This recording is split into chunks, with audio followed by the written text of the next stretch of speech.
I was making Trevor's lunch when the email notification popped up on my phone. The sender's name made my blood freeze. FBI_CYBE or CRMES_DIVYZION at ICFBIGOV. My hands shook as I opened it. Mrs. Martinez. This is Special Agent Diana Chen with the FBI's Cybercrimes Division. We need to speak with you urgently regarding your son, Trevor's educational records, and his teacher, Ms. Brittany Caldwell. Please call me immediately at the number below. This is regarding an active federal investigation. I abandoned the half-made sandwich and called with trembling fingers. Trevor, my beautiful 11-year-old son with dyslexia and ADHD, was upstairs getting ready for school, humming off-key to his favorite song. How was I about to tell him his world was about to shatter? Mrs. Martinez? Agent Chen's voice was professional but kind. Thank you for calling.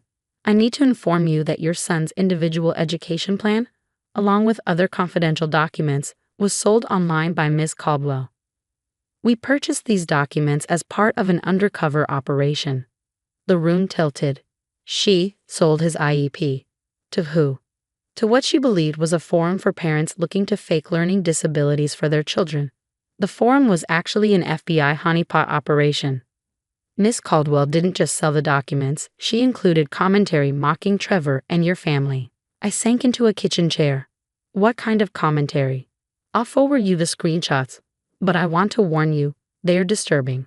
She called Trevor the poster child for lazy parenting and suggested his disabilities were fake, created by parents who can't accept their kid is just dumb.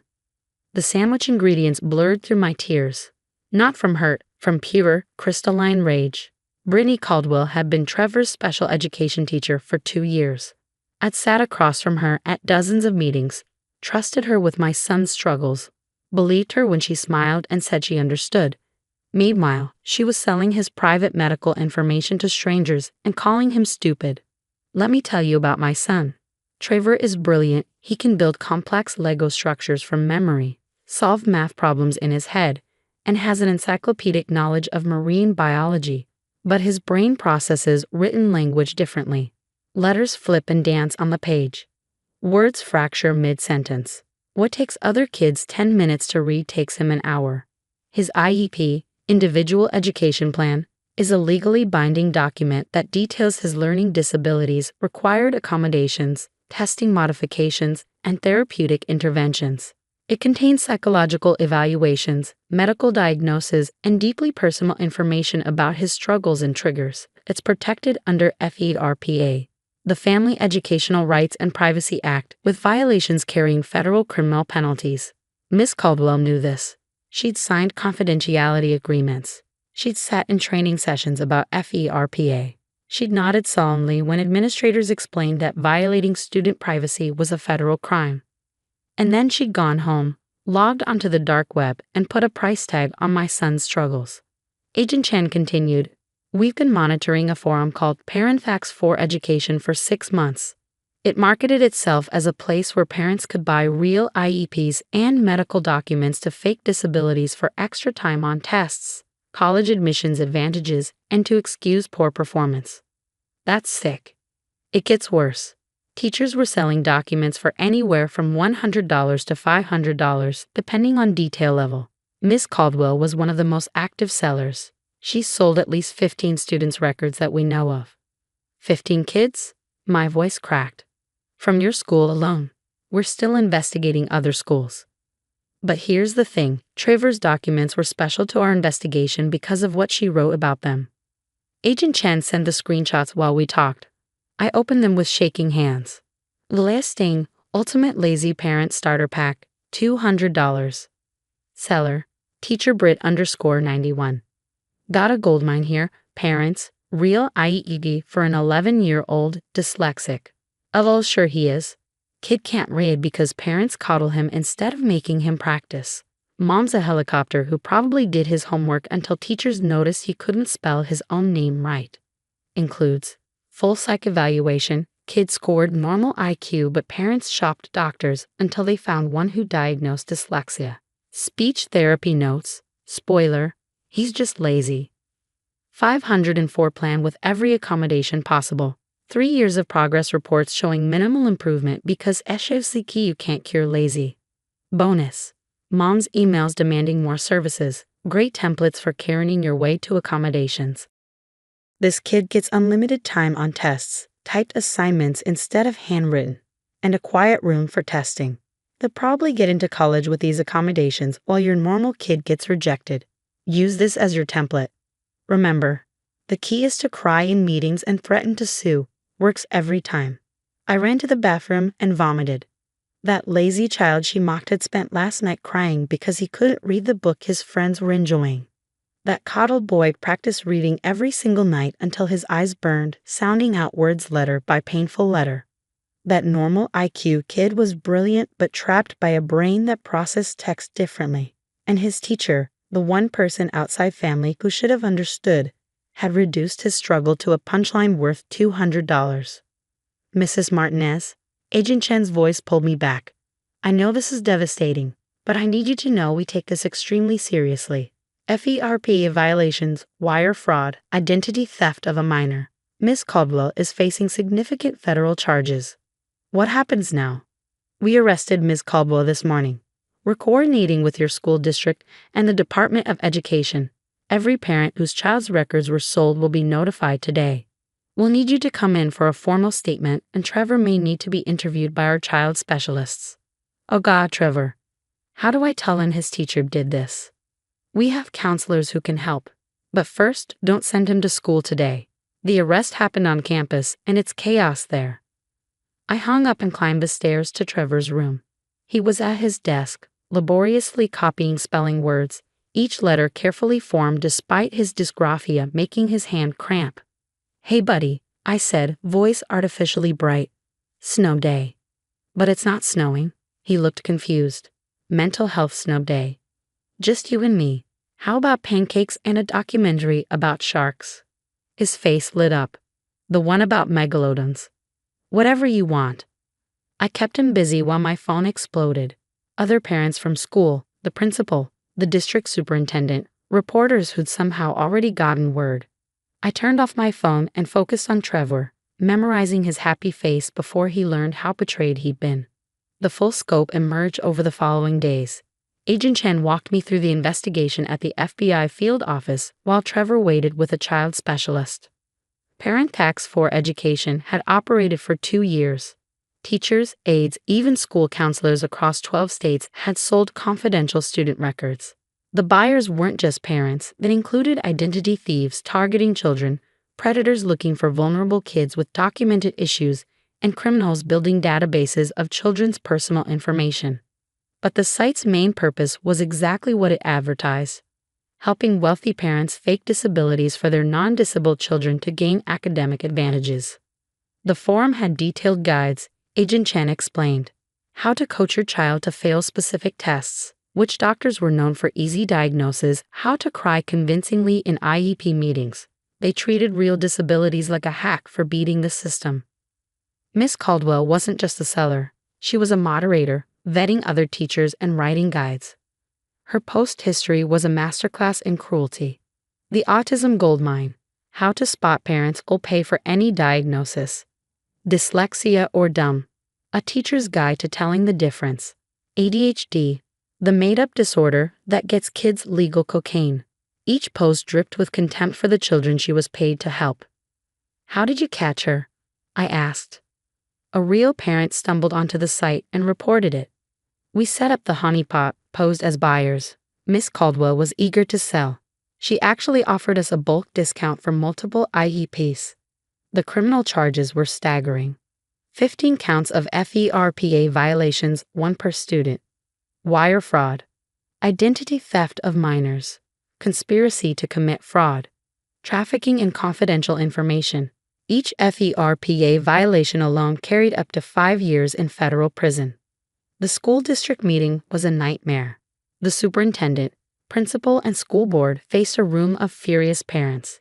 15 families whose children's most private struggles had been packaged and sold. How did no one notice? Demanded Marcus Chen, whose daughter's autism diagnosis had been sold as a template for faking social disabilities. Why wasn't she supervised? shouted Karen Williams, whose son's severe ADHD documentation went for $300. The superintendent looked broken. We trusted our teachers. Background checks were clean.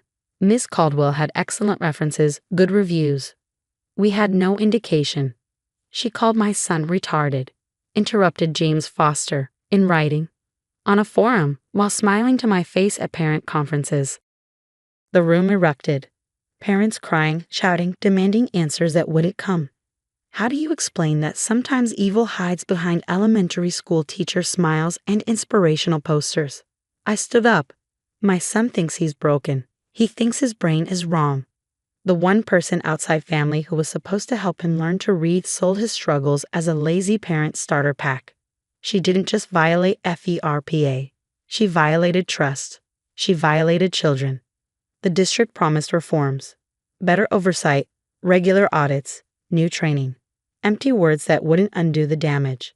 Telling Trevor was the hardest thing I've ever done. His therapist helped using simple terms an 11-year-old could grasp. Your teacher made a very bad choice, Dr. Kumar explained. She took your private school information and gave it to people who shouldn't have it. Like my IEP? Trevor asked. The paper that says how my brain works different. Yes, and that was wrong. Your IEP is private just for people who help you learn. Trevor was quiet. Then, did she think I was stupid? My heart shattered. No, baby, your brain isn't stupid. It's different, and different isn't bad.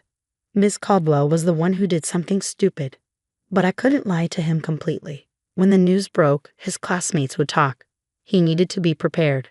She said some mean things about you and other kids. Wrong things. And now she's in big trouble for it. Trevor processed this slowly, the way he processed everything, carefully, thoroughly. Is that why she sometimes rolled her eyes when I couldn't read fast?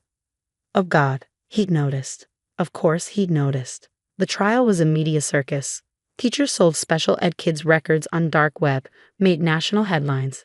Miss Caldwell, the pretty blonde teacher who decorated her classroom with rainbow posters about kindness, became the face of educational betrayal.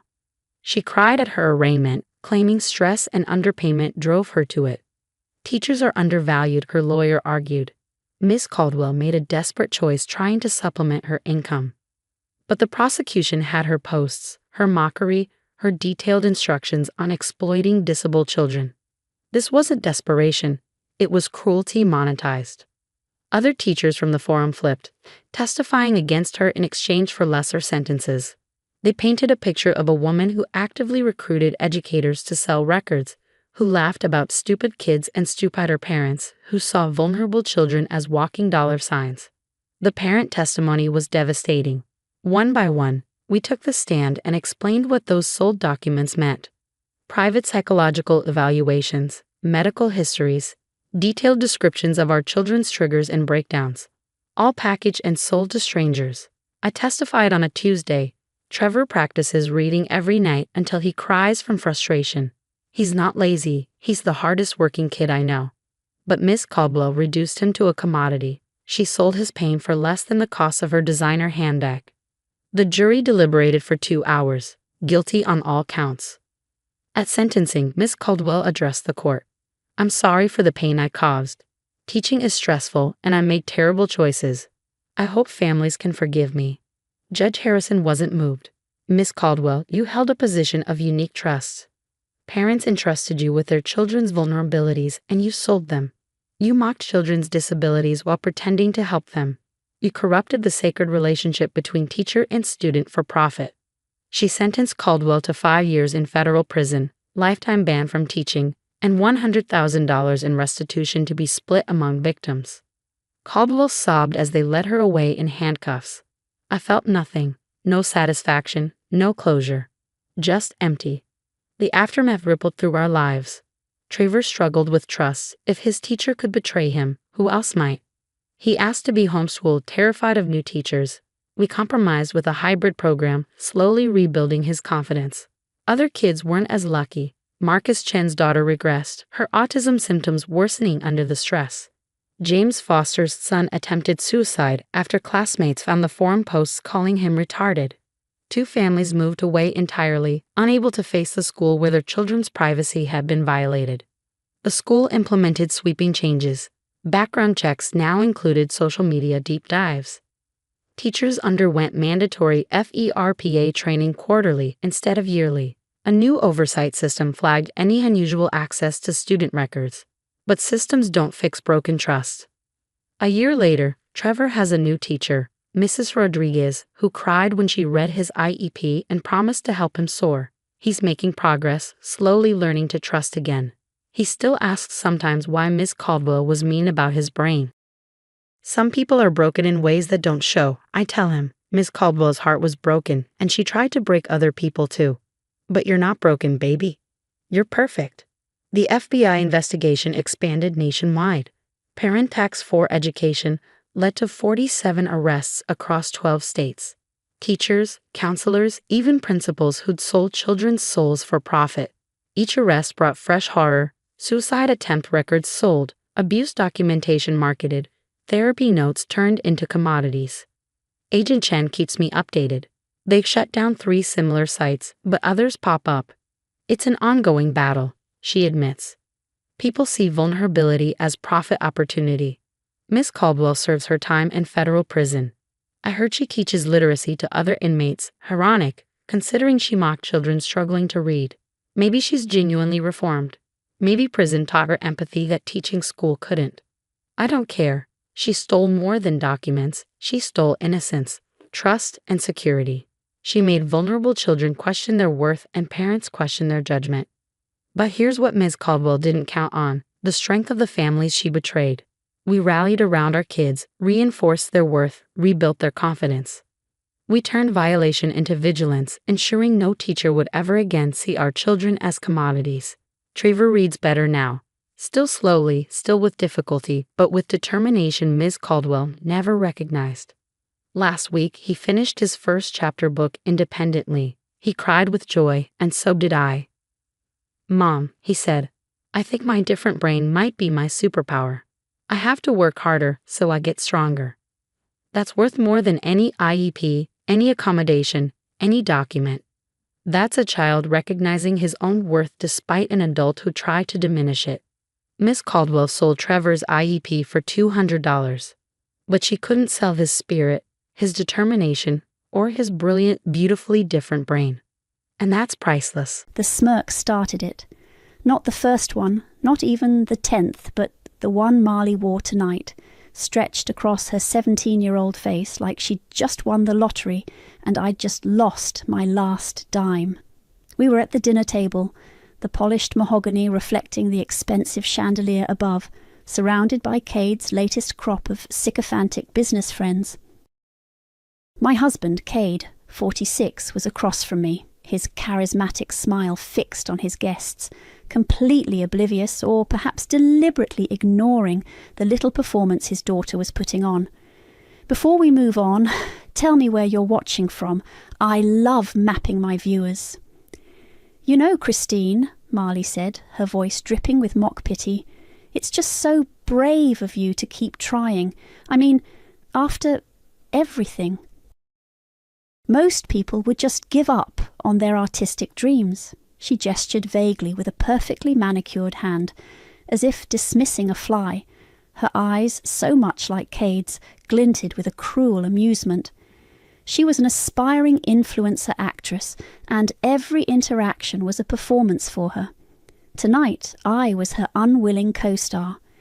Cade, my husband of 3 years, let out a low chuckle, a sound that always grated on my nerves. "Marley, darling, don't be rude," he said, but there was no real reprimand in his tone, more like pride. He turned to his friends. "Christine here used to be quite the painter, didn't you, dear? Before life got in the way." He winked at me, a gesture that was supposed to be affectionate, but felt like a pat on the head. He was 46, 8 years my senior, and still carried himself like he owned every room he entered. And in this house he pretty much did. I, Christine, 38, felt my jaw clench. A familiar ache settled behind my eyes. I forced a smile, the kind that didn't reach my eyes, the kind I'd perfected over the years. Life has a funny way of redirecting us, doesn't it? I said, my voice calm, almost serene. My fingers, resting on the tablecloth, curled slightly.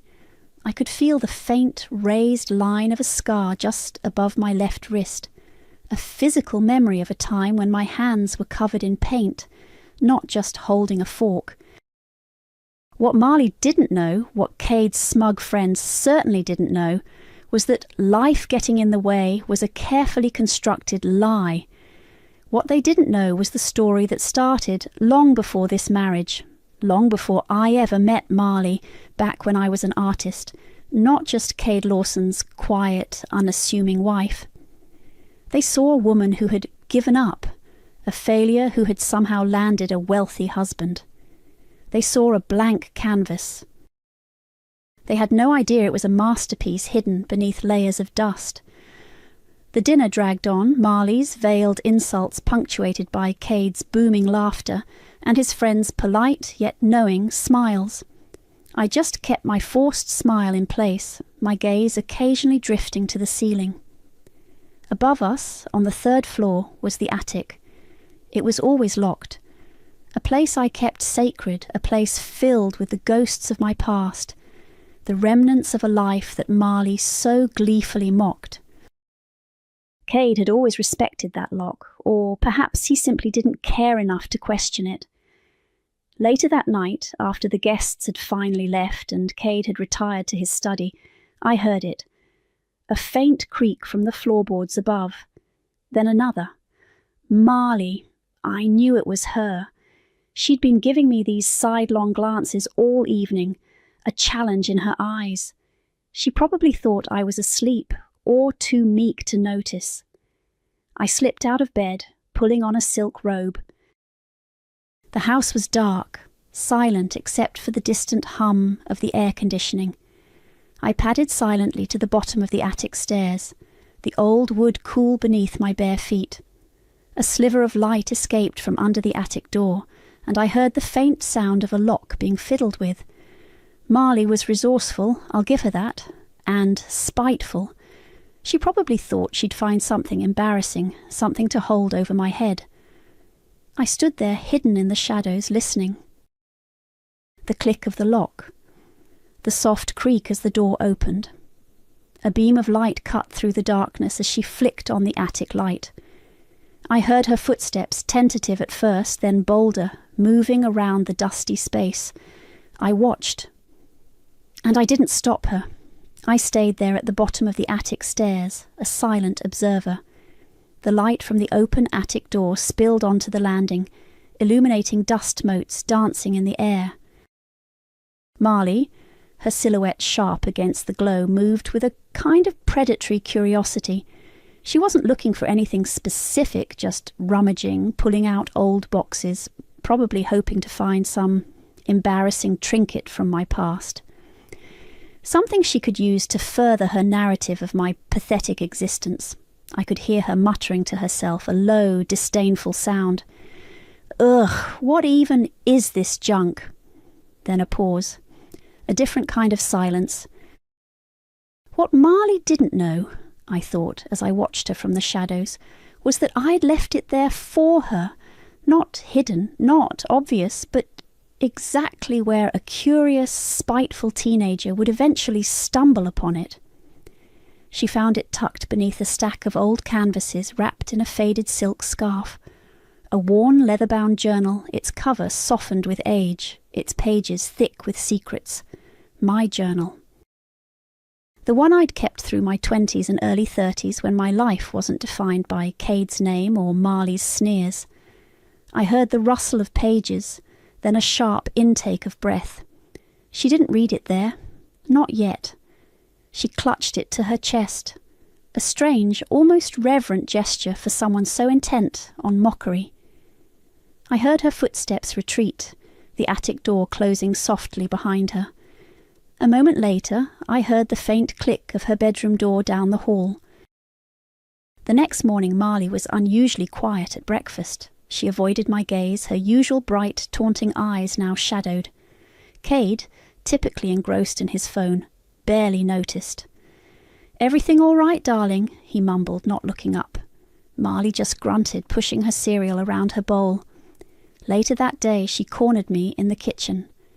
The journal was clutched in her hand, its leather cover looking even more worn against her pale knuckles. "You hid this," she accused, her voice low, trembling slightly. Not with anger, but with something else. Confusion. Why? Because you're ashamed of how much you sucked at being an artist. Is that it? You're a failure and you didn't want anyone to know? I looked at her, my expression neutral. Her words were meant to sting, to provoke a defensive outburst. But I just met her gaze. "It's my journal, Marley," I said, my voice calm. "It's personal." "Personal?" "It's a diary of a loser," she spat, but the conviction wasn't there. The usual smugness was gone, replaced by a flicker of something I hadn't seen in her before. Vulnerability. I said nothing. I simply turned back to the sink, resuming the washing of a single coffee cup. I didn't try to take the journal from her. I didn't defend myself. I just let her stand there, the weight of the book in her hands, the weight of her own words hanging in the air. After a long moment she stomped off, the journal still clutched tight. Over the next few days the change in Marley was undeniable. The smirks disappeared. Her usual loud, confident chatter at the dinner table dwindled to monosyllables. She spent more time in her room, the faint glow of her reading lamp visible under her door late into the night. Her phone, usually glued to her hand, lay forgotten on the counter. She looked tired. And sometimes, when she thought no one was watching, I'd catch her staring at Cade with a strange, unreadable expression. Her arrogance, so deeply ingrained, was starting to chip away, revealing something raw beneath. I remembered a time when my days weren't spent watching a teenager unravel, a time when my hands were stained with paint, not just the faint scar on my wrist. I was Christine, an artist. My studio in Miami, a sprawling, sun-drenched space, was my sanctuary. My work, large-scale abstract pieces, was gaining traction. I had a gallery in LA, a waiting list of collectors, a buzz around my name. The art world had been my oyster, the glittering years, I called them. Years filled with late nights, creative bursts, the smell of turpentine, and success. I was 30 then, on the cusp of something truly monumental. My life was vibrant, my future limitless. And then Cade entered it. Not as my husband, not yet, but as my manager. He was charming, persuasive, and utterly convincing that he could take my career to the next level. He did, for a while. He opened doors, introduced me to influential people. He was everything I thought I needed. I was pulled back to the present by a sudden, piercing scream from Marley's room. It wasn't a scream of anger, but of pure, unadulterated terror.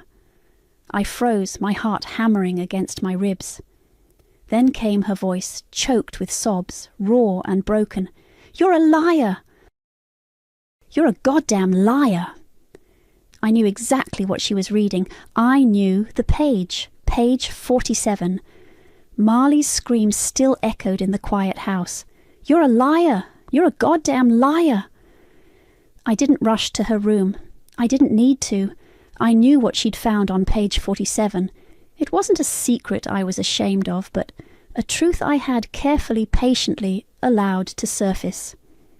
It was the moment the carefully constructed facade of my life with Cade began to crack. Not from my own hand, but from the inside out. Page 47. It was where I detailed the beginning of the end. The day Cade Lawson, then 38, had truly shown his colours. I closed my eyes and the years peeled away. I was 30, not 38. My name was on everyone's lips in the art world. My studio in Miami was a whirlwind of creativity, a vibrant space filled with the smell of oil paint and possibility. My abstract pieces, bold and visceral, were selling out. I had a gallery in Los Angeles, a waiting list of collectors, and a feature in Art Forum that had solidified my status as an artist to watch. I was living the dream. Cade had entered my life like a perfectly pitched melody. He was my manager, yes, but he quickly became more. He was charismatic, charming, and utterly convincing. He spoke my language, understood my vision, or so I thought. He was 38, 8 years my senior, with a magnetism that was hard to resist. He was the one who pushed for the big LA auction, the one that was supposed to launch me into the stratosphere. He was also my lover, my confidant, the man I thought saw me, truly saw me, beyond the art. But then came the conversation, the one that changed everything. We were in my Miami studio, the afternoon light streaming through the skylights, painting the dust motes gold. He laid out a new contract proposing a joint venture, a new company that would manage not just my art, but my entire brand, my future. And he wanted 70% ownership of my studio, my gallery, my intellectual property. "It's about control, Christine," he'd said, his voice smooth as silk. "Consolidating everything for maximum impact." I looked at the numbers, at the clauses that would render me a mere employee of my own creation. "Cade," I'd said, my voice quiet, "this isn't a partnership. This is a takeover." His charm evaporated. His eyes, usually warm, turned cold. "You don't understand the business, Christine. I do. This is how you protect your legacy." "My legacy is my art," I countered, "not a corporate structure that strips me of my autonomy." I refused, politely, firmly. I told him I valued his management, but not at the cost of my independence. That was my mistake, or rather, that was when I learned the true cost of trusting Cade Lawson. He didn't argue. He just smiled, a tight, thin line. "As you wish, Christine." 2 weeks later, the LA auction was a disaster, not just a failure, but a public spectacle. My most anticipated pieces, the ones expected to fetch record prices, were inexplicably delayed, some even damaged in transit. False rumours about my mental stability, my unreliability, and my questionable artistic integrity flooded the art blogs and forums, seemingly out of nowhere. Emails from my studio detailing my erratic behaviour and financial mismanagement were leaked, all fabricated, of course, all designed to destroy. The scandal was immediate, brutal. Collectors pulled out. The gallery cancelled my upcoming shows. My reputation, painstakingly built over a decade, crumbled in a matter of days. The financial ruin followed swiftly. I lost everything. The studio, the gallery, my savings. The art world, once so welcoming, turned its back. I was blacklisted. A pariah. I tried to fight to clear my name, but Cade, my manager, the man who had access to everything, had vanished. He was untraceable. He had meticulously covered his tracks, leaving me with nothing but the wreckage of my career and a mountain of debt. I was 30 and my life as an artist was over. Years later, when I was 35, broken and adrift, living a quiet, anonymous life, Cade reappeared. He was older, still charming, but with a new air of gravitas. He'd built a successful career in artist management, ironically, but in a different city. He claimed he'd heard about my struggles, that he felt terrible about what happened, though he never admitted his role. He offered stability, a quiet life, a chance to heal. He had Marley with him then, a bright-eyed, curious 14-year-old who seemed to adore her father. He was a changed man, he said. And I, desperate for a harbour, for a semblance of normalcy, for a chance to rebuild, accepted his proposal of marriage. What Marley didn't know was that I saw more than stability. I saw an opportunity. The present crashed back in. Marley's sobs had subsided, replaced by a low guttural sound of distress. I heard her moving around her room, then the faint click of her door opening. At dinner that night, the atmosphere was thick with unspoken tension. Marley sat opposite me, her eyes red-rimmed, her face pale. She didn't look at Cade. Not once. She picked at her food, her usual bravado replaced by a simmering, almost fearful intensity. "Dad," she said, her voice small, almost a whisper, breaking the silence. Did you ever have a client who just disappeared? Like after a big project went wrong?" Cade, engrossed in his phone, looked up, a flicker of annoyance in his eyes. "Marley, darling, what are you talking about?" "Eat your dinner." "No, really," she pressed, her voice gaining a fragile edge. "Like someone who was really successful, and then suddenly their career just ended. For no reason." Cade's fork clattered against his plate. He looked at Marley, truly looked at her, and then his gaze shifted to me. A slow, dawning suspicion spread across his face. He noticed.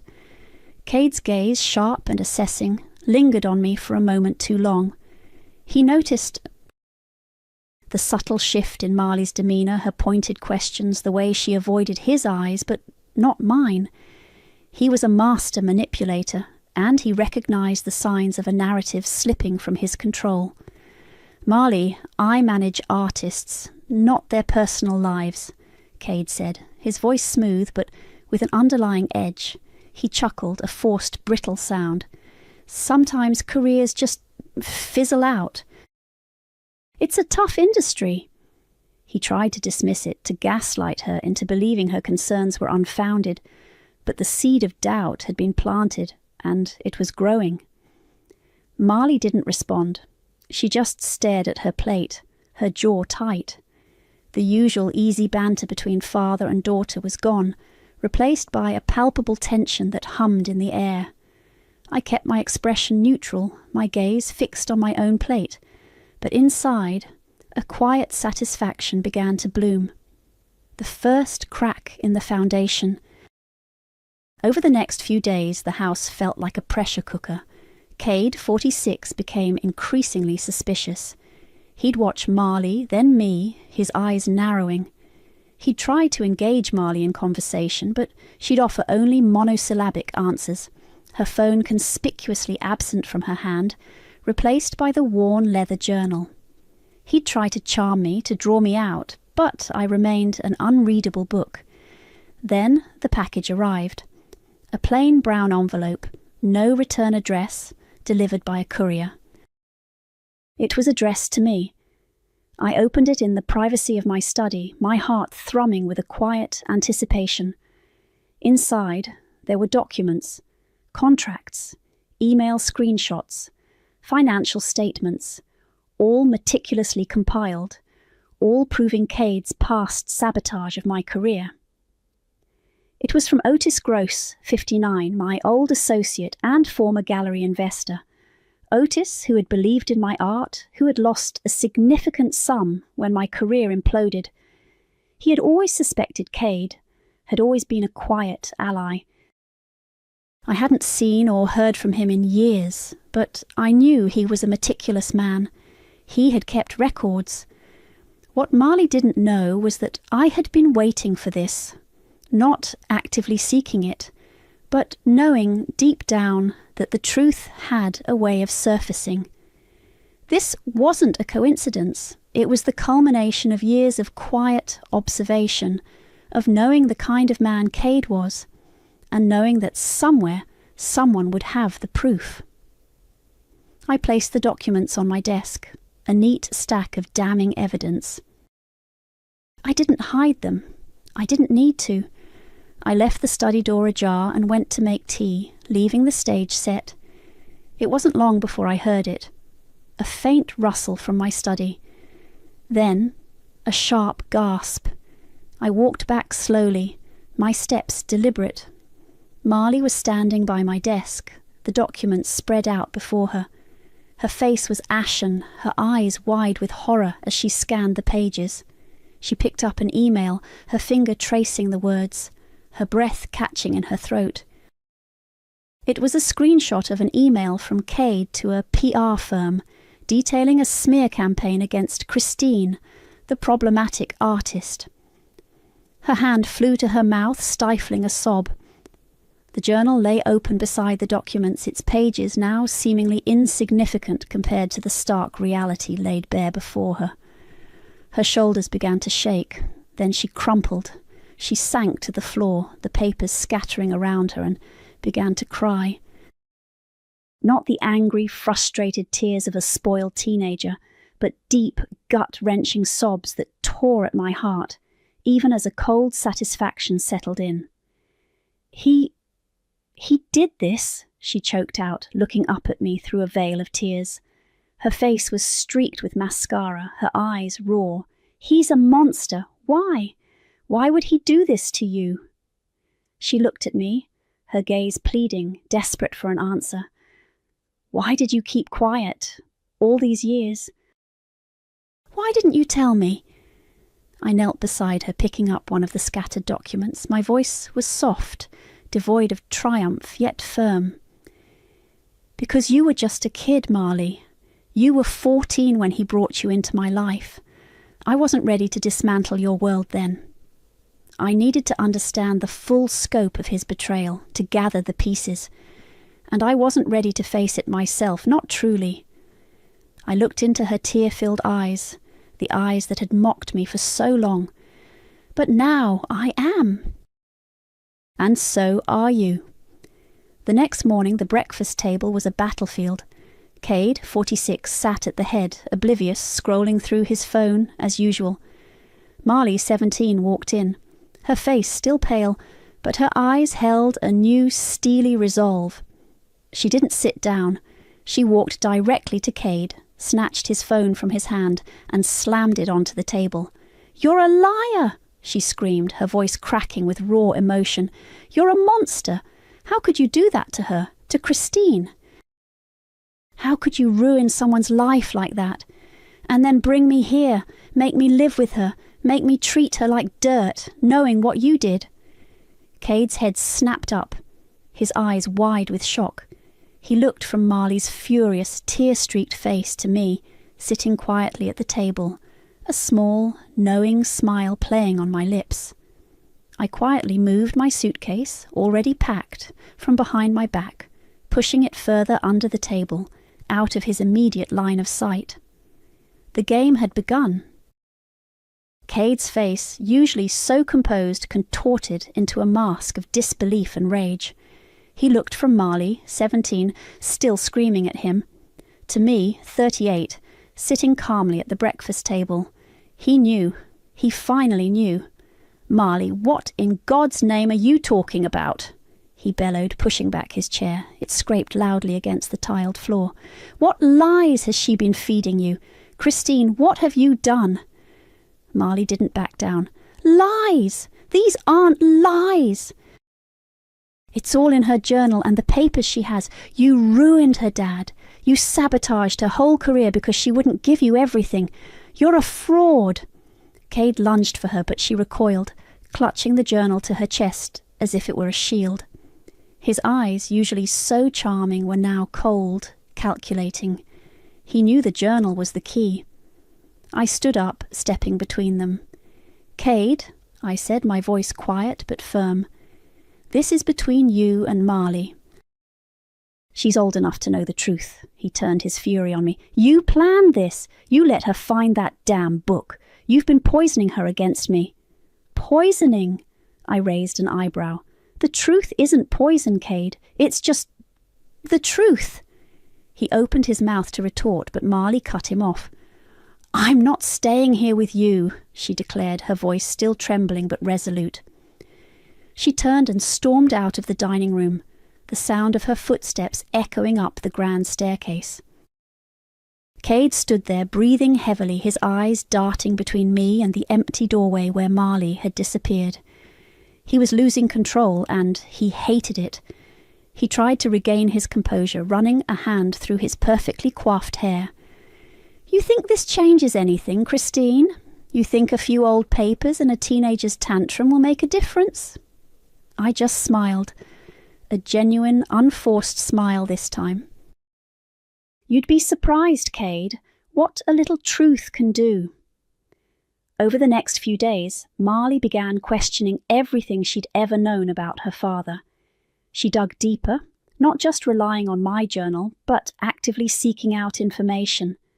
She spent hours on her laptop, hidden away in her room, researching old art news, financial records, anything she could find related to my past scandal.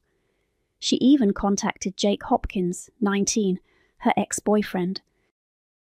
Jake, who had always seemed a bit intimidated by Cade, was surprisingly helpful. He revealed he once overheard a shady conversation between Cade and his business partner, Ramon Hart, 42 years ago. Ramon wasn't as loyal as he seemed, and Jake had overheard them discussing me, specifically Cade saying I needed to be handled and that my stubbornness would be my undoing. It was a small piece of the puzzle, but it corroborated my story, adding another layer of betrayal. Marley shared all of this with me, her eyes wide with a mixture of horror and a growing sense of purpose. Meanwhile, I began revisiting my former allies. My first call was to Otis Gross, 59. He was surprised to hear from me, but not unwelcoming. I thanked him for the package. "I always knew he was a snake, Christine," he'd said, his voice gruff but kind. "Glad to see you're finally ready to take him down." He offered to testify, to provide any further documentation he had. Next, I called Malia Brooks, 36, my closest confidant, my childhood friend, and now a sharp, successful lawyer. She listened patiently as I recounted everything, from Cade's initial betrayal to Marley finding the journal. "Christine," she said, her voice calm and steady, "you've been sitting on a gold mine of a case. Defamation, breach of contract, financial fraud. The list goes on." She agreed to represent me, her voice filled with a quiet determination. "It's time to reclaim what's yours." Over the next week, Malia and I worked tirelessly. We reviewed the documents from Otis, cross-referenced dates, built a solid case. Malia drafted legal paperwork, meticulously preparing for the inevitable confrontation. I felt a sense of purpose I hadn't known in years. The quiet rage that had simmered beneath my calm exterior was finally finding its outlet. One afternoon, Marley came into my study, looking exhausted but resolute. "I found more," she said, her voice low, "about his other clients. There's a pattern, Christine. He does this. He finds artists, builds them up, then tries to take control.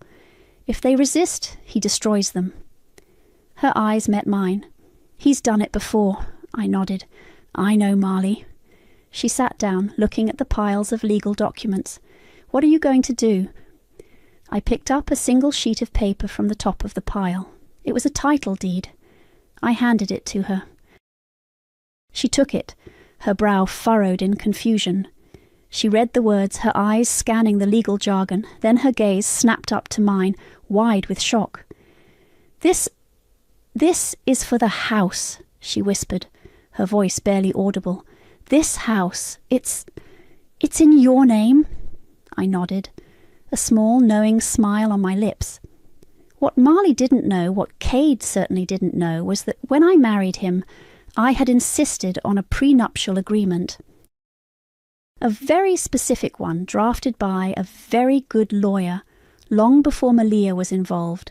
A clause that, in the event of a divorce or separation, the marital home, purchased solely with Cade's funds before our marriage, would transfer entirely into my name. He had laughed it off, called it a romantic gesture on my part, a sign of my trust in him, never thinking I'd actually use it. He had signed it without truly reading the fine print, blinded by his own arrogance and my seemingly meek compliance. The house, the very symbol of his wealth and control, was mine. Marley, 17, stared at the title deed, her mouth slightly agape. This is incredible, Christine," she finally managed, her voice a mix of awe and disbelief. "He just signed it over." I nodded. "He thought he was being generous. He thought I was just a quiet, unassuming woman who wouldn't dare question him." He didn't read the fine print. I took the deed back, a quiet triumph settling over me. He thought he was giving me a home. He was actually giving me his. The revelation seemed to galvanize Marley. The last vestiges of her spoiled, cruel persona crumbled away, replaced by a fierce loyalty and a burning desire for justice. She was no longer just a victim of her father's manipulation. She was an active participant in his downfall. Cade 46 noticed the shift immediately. Marley stopped speaking to him entirely. She'd leave the room when he entered, refused to answer his questions, and her eyes, once filled with a fearful confusion, now held a cold, unwavering judgment. He tried to charm her, to bully her, to gaslight her back into compliance, but it was useless. He'd lost her. One evening he finally confronted me directly. He burst into my study, his face flushed with anger. "What have you done to my daughter, Christine? She won't even look at me. You've turned her against me." I looked up from the legal documents Malia had sent over. "She's simply seeing you for who you are, Cade. It's not my doing." He slammed his hand on my desk, making the papers jump. "This is ridiculous. You think you can just waltz in here, dig up some ancient history and destroy my family, my reputation. I built this empire, Christine. I own everything." "Do you?" I asked, my voice calm, almost bored. I pushed the stack of documents from Otis Gross across the desk towards him. The contracts, the email screenshots, the financial records detailing his sabotage of my career. "Take a look, Cade. These are just a few of the pieces of evidence we've compiled." He snatched them up, his eyes scanning the pages.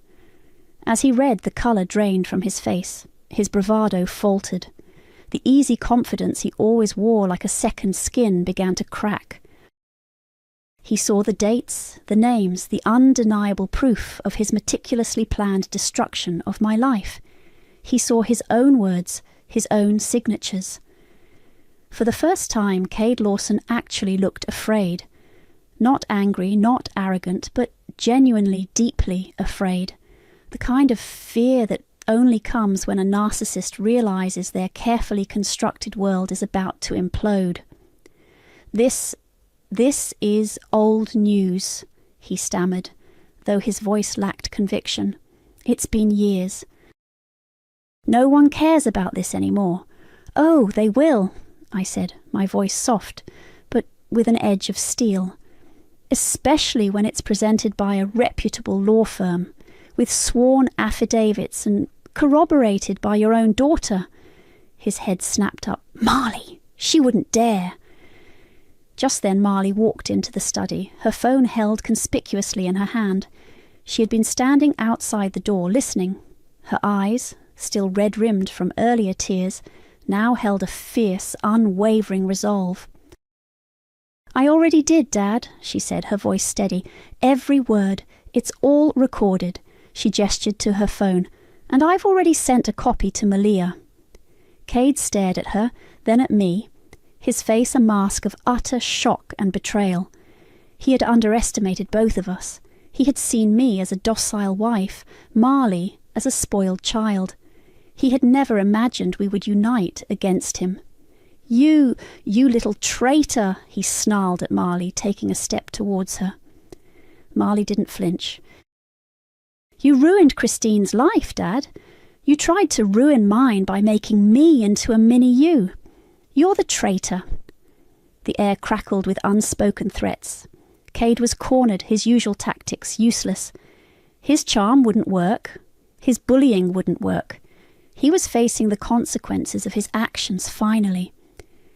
I walked over to the kitchen counter where I had placed a sealed manila envelope. It was thick, bulging with documents. I picked it up, my fingers tracing the bold black letters scrawled across the front. "Cade," I said, my voice cutting through the tense silence. I dropped the envelope onto the kitchen counter with a soft thud. The words on the front were clear, stark, and undeniable. For the press.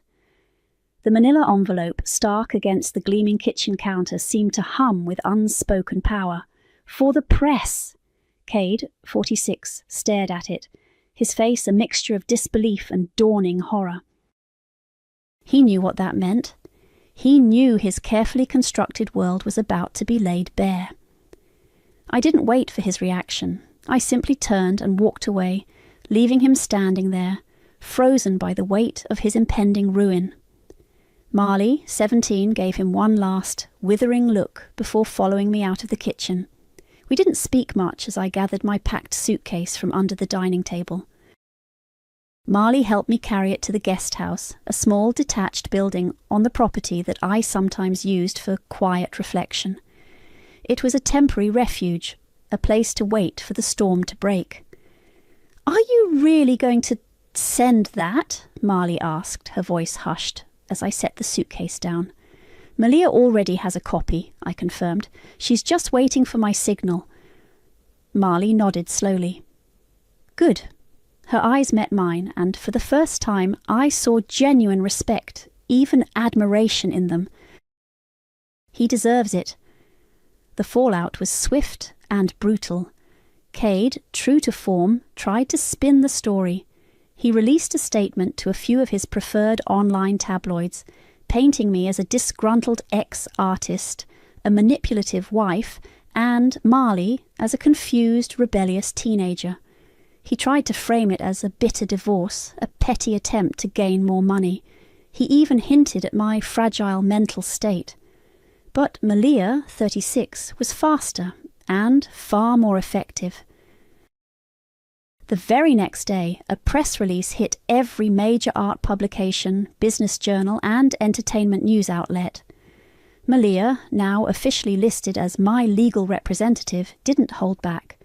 The envelope contents were released, irrefutable evidence of Cade's theft, his abuse of managerial power, the meticulously detailed defamation campaign against me, complete with email chains and financial records.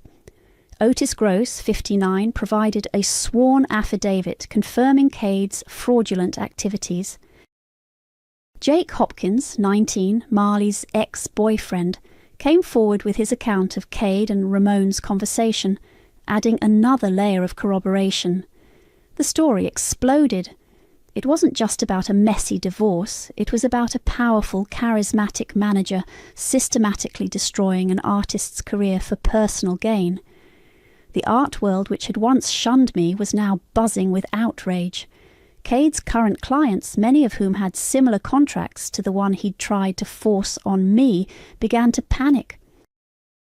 Then came Marley's public post. She used her influencer platform, the very tool Cade had groomed her to master, to dismantle him. It was a raw, emotional video, no filters, no pretense. She didn't just disown him, she exposed him. She spoke about his manipulation, his narcissism, how he had used her to hurt me, and how she had finally seen through his lies. She showed clips from my journal, read excerpts from page 47, and even played a snippet of the recording she'd made of his outburst in my study.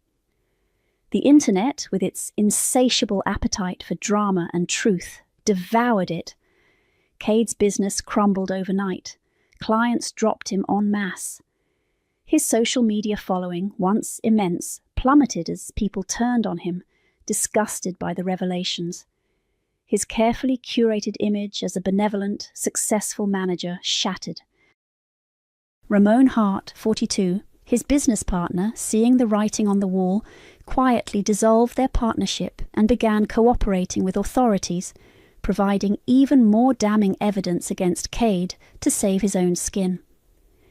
Marley, after her public statement, made another choice. She chose to live with her mother, who, though initially shocked, quickly rallied to support her daughter. It was a painful but necessary step for Marley, a true severing of ties from the man who had warped her perception of reality for so long. I watched it all unfold from the guest house, a quiet observer of the chaos I had unleashed. There was no wild celebration, no triumphant shouts, just a deep, abiding sense of quiet satisfaction. It wasn't the kind of revenge that left me feeling empty. It was the kind that felt like a long overdue cleansing. Days later, the legal papers were finalised. The house, this grand, sprawling mansion that had once felt like a gilded cage, was officially mine. Cade, stripped of his assets, his reputation in tatters, was left with nothing but the wreckage of his own making. I walked out of the guest house at sunset, the keys to the mansion cool in my hand. The sky was painted in hues of orange and purple, a silent witness to the end of one chapter and the beginning of another. I looked back at the house, bathed in the fading light. It was mine. All mine. I was alone, but for the first time in years I felt truly whole. The mansion, now truly mine, felt different. Lighter, perhaps. But it wasn't home, not anymore. It was a monument to a past I was ready to leave behind. I spent a few weeks there, overseeing the final legalities, ensuring Cade had truly nothing left to cling to. He was gone, vanished from the public eye, his empire reduced to rubble. It was a clean sweep. My next step was deliberate. I didn't want to live in the ghost of my old life, or in the shadow of Cade's. I wanted something new, something that felt like me again. I found it in a sunlit apartment above a small, independent art gallery downtown. It wasn't grand, not like the mansion, but it had large windows, high ceilings, and a quiet energy that hummed with possibility. The gallery below, showcasing emerging local artists, felt like a whisper of my own past, a gentle invitation. I spent the first few weeks unpacking, not just boxes, but pieces of myself. I set up a new workspace by the largest window, the light pouring in, a stark contrast to the locked attic where my old life had been hidden. I bought new canvases, fresh paints, the smell of turpentine, a forgotten comfort. I wasn't ready to paint yet, not truly, but the act of setting up, of preparing the space, felt like a promise to myself. The silence in the apartment was different from the silence in the mansion. It wasn't the heavy, suffocating quiet of endurance. It was a spacious, open silence, filled with the hum of the city and the whisper of my own thoughts. A few weeks after I settled in, a message popped up on my phone. It was from Marley, 17. It wasn't a text, but a longer, more vulnerable message, clearly typed out slowly, carefully. "Christine," it began, "I know this is probably weird, and I know I was awful for so long. I've been with my mum, and we've been talking a lot about everything, and I've been reading your journal again. All of it. I didn't know, I truly didn't. He always made it sound like you were the problem, like you were weak.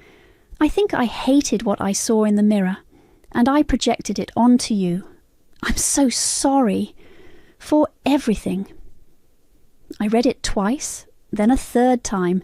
There was no expectation of a reply, no demand. Just a raw, honest apology.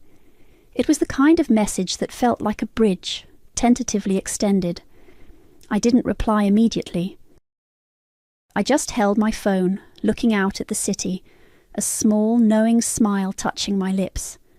Marley was finally seeing herself and her father clearly.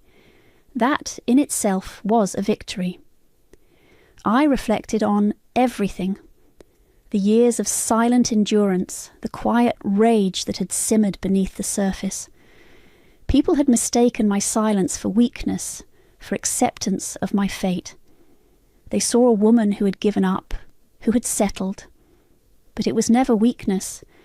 It was strength in waiting. It was patience.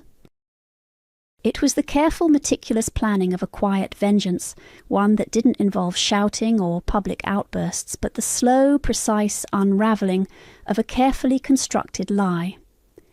I had gotten my revenge. Cade was ruined, his reputation destroyed, his daughter alienated. I had reclaimed my dignity, my wealth, my freedom. But the feeling wasn't one of triumphant euphoria. It was something deeper, more profound, a sense of unburdening. The heavy weight I had carried for years had finally lifted. I felt free, truly free, in a way I hadn't felt since before Cade entered my life. The wounds weren't healed, not entirely, but they were no longer festering. They were scars, visible but no longer painful. The phone rang, startling me from my thoughts. It was Malia. "Christine," she said, her voice bright. "You're not going to believe this. I just got a call from a publisher. They heard about your story, about the journal. They're interested in turning it into a memoir." I looked at my new workspace, at the blank canvases waiting. A genuine smile, one that reached my eyes, spread across my face.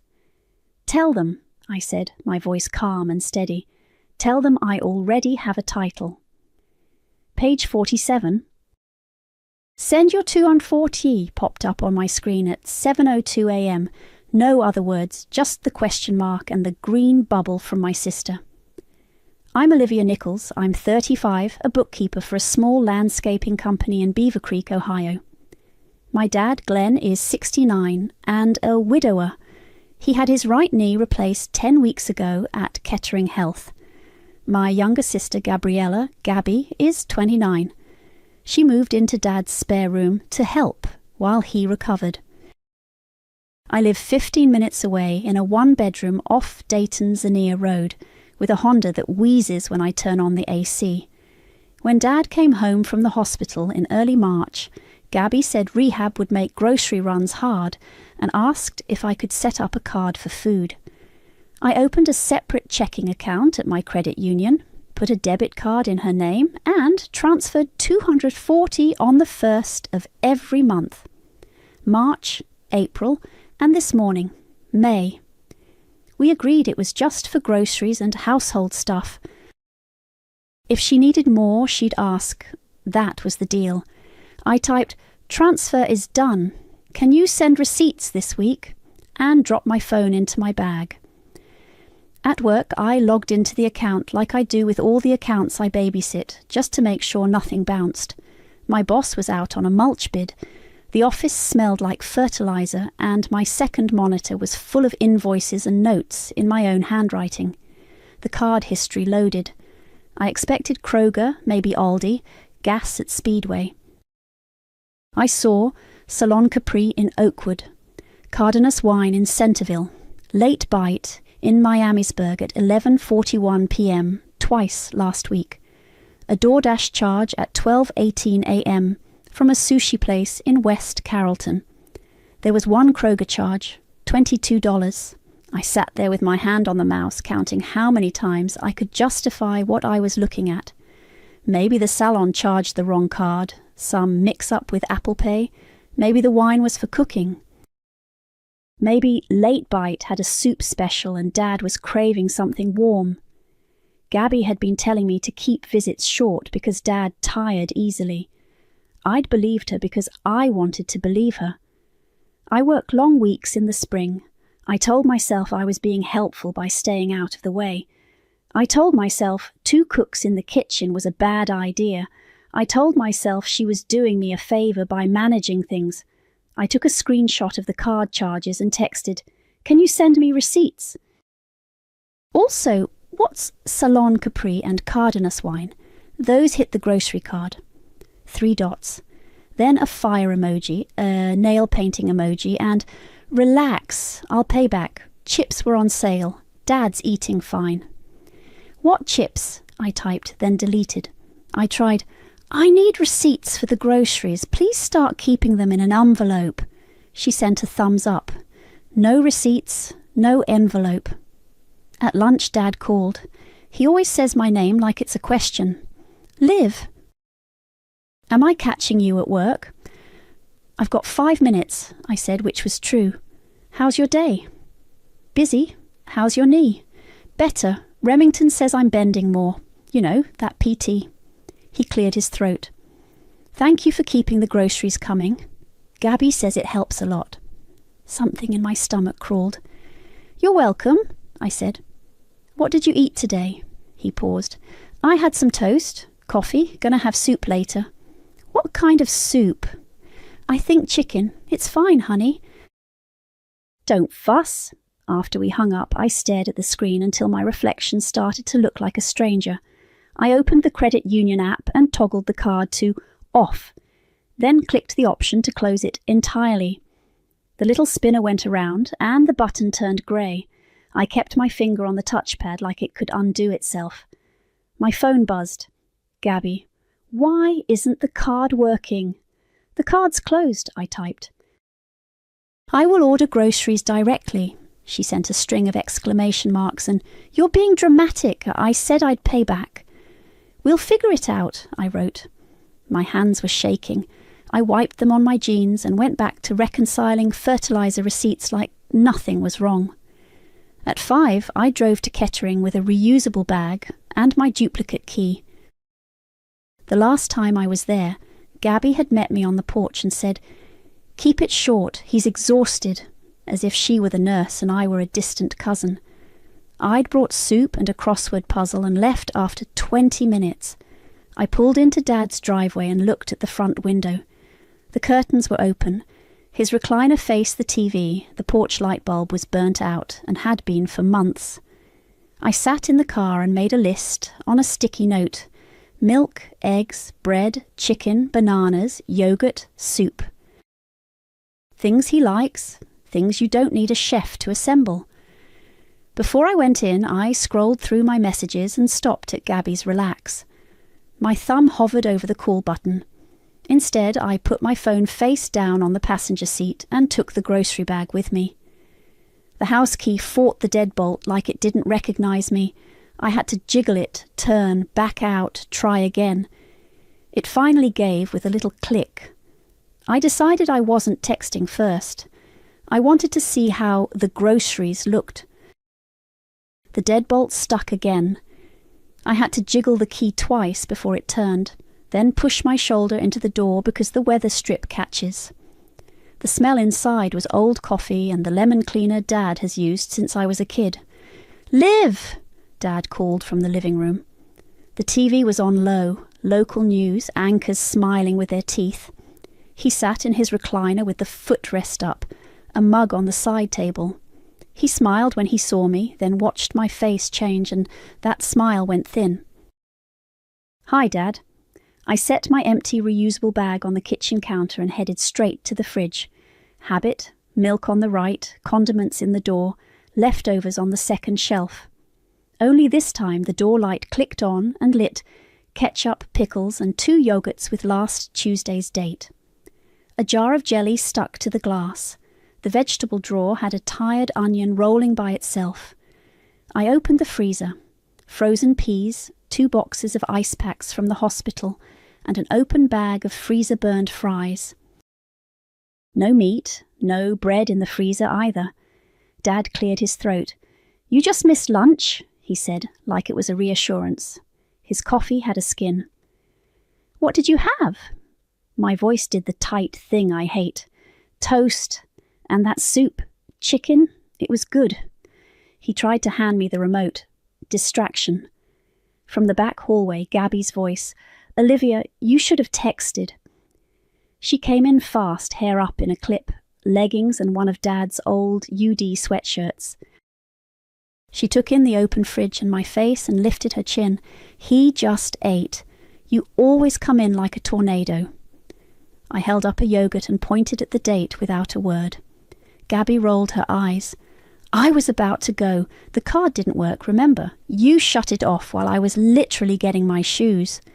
You've had it for 2 months, I said. There's nothing here. I kept my voice low because Dad was right there. I was, about to shop. She jerked her thumb at the back door. I've got a tote by the shoes. I was going to hit Kroger. Why are you acting like I'm feeding him air? I looked. The tote by the door sat slumped, empty, a coupon flyer crumpled next to it. What are you getting? I asked. Stuff. She waved a hand. Bread? Soup? He's picky lately. Dad tried to chuckle. I eat what you put in front of me. Don't make faces, you two. Can I make you a sandwich? I asked him. Or eggs? I'm fine, really. He rubbed his knee absently. The ice pack next to his chair was warm. Gabby moved between me and the counter like a goalie. You told me you'd handle groceries if you were going to close the card, so handle it. Don't show up to do a fridge inspection. I will handle it, I said. Tonight, I'll do a delivery. I looked at Dad. I wanted to see what we have. What we have, Gabby said, is me doing the work and you swooping in to judge. I set the yogurt back and shut the door. The seal made that little suction sound. Receipts, I said. I asked you to save them. We need a system. She made a face. Do you want to help or do you want to control?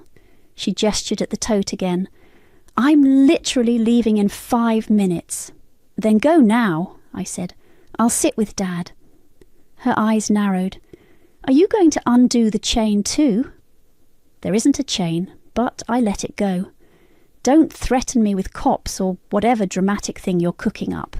Gabby, Dad said softly. Enough! She huffed and stomped back down the hall, a door closing a little too hard. The TV babbled about weather. I took a breath and opened the pantry. Saltines, a jar of peanut butter with 3 inches scraped clean, a half bag of rice, and instant coffee. No cans, no pasta. I got a glass, filled it from the tap, and set it by Dad. How's the knee? Stiff, he tried to smile. Remington was happy today. I bent to 110. He said it like a kid reporting a test score. Good. I glanced around for the folder from Kettering with the home health paperwork. It lived on the little desk by the dining room. I found it under a circular for tyres, flipped until I saw Remington's card clipped to a sheet with visit notes. His handwriting. Quad sets, heel slides, nutrition, protein. I'm going to make a couple calls, I said, keeping my voice easy. I'll come right back and set up a grocery order.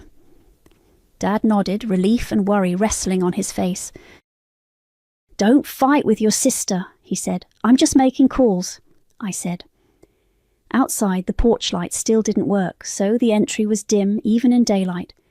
The cucumber vine in the railing box had given up. Brown leaves curled around the trellis. I sat on the top step and dialed the number on Remington's card. He picked up on the second ring. Remington Perry. Hi, this is Olivia Nichols, Glenn's daughter. I'm sorry to bother you after hours. No bother, he said. What's up? My dad mentioned you today. I'm trying to keep him on track. Has his weight changed since surgery? I watched my reflection in the dark window while I waited, the phone warm against my ear, the house quiet behind me. Remington didn't answer right away. I could hear him flipping something. He was 192 at discharge, he said. Last check I got, last week, he was 186. 6 pounds in 10 weeks isn't unheard of after surgery. Pain can mess with appetite, but it's not ideal. Has he been eating protein, eggs, yogurt, chicken? I'm looking at an empty fridge, I said. 2 expired yogurts, pickles, ketchup. He exhaled. Okay, can someone keep a simple food log for a couple weeks? Just what he ate and roughly how much? It helps me and his doctor see patterns. I'll do it, I said. I'm going to order groceries tonight. Great. Hydration matters too, he said. He was a bit lightheaded at the end of today's session. If he's skipping breakfast, that will do it. I'm not trying to alarm you, just third-party eyes. I appreciate it, I said. And Remington, if you see anything off, call me. I will, he said. You've got my number. I tucked the card back into the folder and went inside. Dad's eyes were on the TV, but he wasn't watching it. What did he say? He he asked. That we need to keep track of what you're eating, I said. I'll make a list and tape it to the fridge. We'll keep it simple. Gabby reappeared like she'd been waiting for a cue. Are you done making calls on the porch? Because if you're going to micromanage, at least do it where the neighbours can't listen in. I asked for receipts, I said, keeping my voice level. We agreed the card was for groceries. I'm going to need to see what you've been buying. She crossed her arms. Do you want to help, or do you want to control me? I want Dad to have food, I said. I set my bag on the coffee table, unzipped it, and pulled out the printouts I'd run at the office before I left. I slid them across the table like a ledger. These are the last 6 weeks. Gabby stared at the pages, then at me. You're unbelievable. Salon Capri? I asked. Cardena swine. Late bite at 11:41 p.m. from Miamisburg. The salon was a gift from a friend, she said immediately. She used my card by accident and I covered it and she's paying me back. The wine was for a dinner and yes, I used the wrong card. I said I'd pay back. And takeout at midnight, she shrugged. We had people helping. People need to eat. Not everything is a crime, Olivia. It's not a crime, I said. It's not groceries for Dad. The card is closed. I'll handle ordering food directly from now on. She laughed once without humour. You're being dramatic. Maybe, I said. But I'm still doing it. I pulled out my phone and opened the Kroger app. My fingers shook a little, but I tapped through the list I'd scribbled in the car. Eggs, milk, whole wheat bread, chicken breasts, rotisserie chicken if they had it, bananas, yogurt, oatmeal, low-sodium soup, cottage cheese, peanut butter. I picked the earliest delivery slot I could get, tomorrow between 9 and 11. I'll be here when it comes, I said. Dad watched us like he was hoping we'd turn into commercials. Girls, he said gently, we can work this out. We are working it out, Gabby said, eyes still on me. She's taking over and I'm supposed to be grateful. You asked me for the money, I said. I sent it. I asked for receipts. I'm not seeing food. I told you the card didn't work today, she said, jabbing a finger at the tote by the door. I was going to get groceries right now. Then go, I said. I'll sit with Dad. She stared at me another second, then grabbed her keys. Fine. I'll go, but don't undo everything when I'm gone. She snatched the tote and flew out the door, making sure it banged a little. We sat in the quiet. The TV smiled the weather again. I reached for the notepad by the phone and tore off a sheet. Breakfast, lunch, dinner, snacks, I wrote, and drew lines. We'll just jot down what you eat, I said. Not a test, just data. Dad nodded. I don't want to be trouble, he said. He touched the paper like it might bite him. Gabby's been trying. I know, I said. I'm not angry for sport. I just need to see the truth on paper. That's how my brain works. He smiled at that, small. You always liked lists. We sat until the front door opened and Gabby stomped back through without any bags. Instacart is faster at this point, she said, as if that proved a point. I'm going to start laundry. Delivery's set for morning, I said. Great, so he starves tonight because you closed the card, she shot back. I looked at the pantry, saltines and peanut butter. I can make toast, I said, or I'll go get him something hot. I'm fine, Dad said quickly. Oh, don't fuss. I stayed another hour, made him tea, set a glass of water by his chair, taped the food log to the fridge with blue painter's tape from the junk drawer. When the news switched to sports, I kissed his forehead and told him I'd be back in the morning. At home, I put my phone on the charger and went to brush my teeth.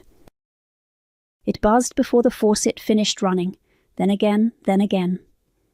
The family group chat lit up, Gabby posting a photo of the open fridge I'd taken earlier, the yogurts front and centre, and writing, Olivia cancelled the card and left Dad with nothing to prove a point. I guess starvation is a system now. I stared at it, toothpaste foamy in my mouth, the little dots bouncing while more messages piled up. My phone kept pinging until the chat went quiet. I didn't answer any of it. I put the toothbrush back in the cup and crawled into bed with the grocery list still open on my phone like a talisman. At 11:32 p.m, a new text lit the screen from an unfamiliar number. A photo of 3 pizza boxes being carried through Dad's back door. The shot was from the angle of the fence line, our old maple in the frame. The caption read, "Is there a little party? Saw some kids coming in. Clyde from next door." I still have your number from when Glenn gave it to me last year. I stared at the photo. The back porch light was on. A hand with red nails held the storm door. A man in a hoodie balanced the boxes. No one in the picture was Dad. "Thanks, Clyde," I wrote back. "I'll check in the morning. Please don't get involved." He sent a thumbs up and I keep an eye. I was at Dad's by 8:50 the next morning to catch the delivery window. The driveway had a crushed Solo cup in the gravel.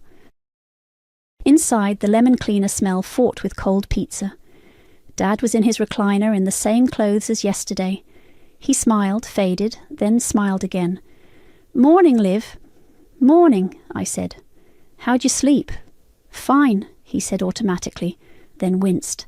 "Knees are bare first thing." I picked up the pill organizer to check the day. The morning slot was still full. "Let me get your water," I said, and brought him the glass I'd set last night. I watched him take his meds because it felt easier than asking.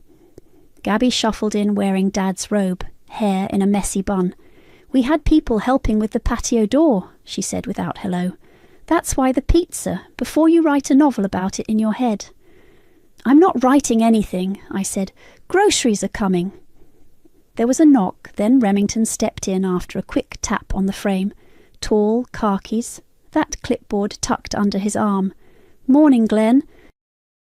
"Hi, Olivia," he said, like he expected me. "Hi," I said. Gabby's eyes flicked between us. Remington wrapped the cuff around Dad's arm and pressed the button. "Any dizziness?" he asked.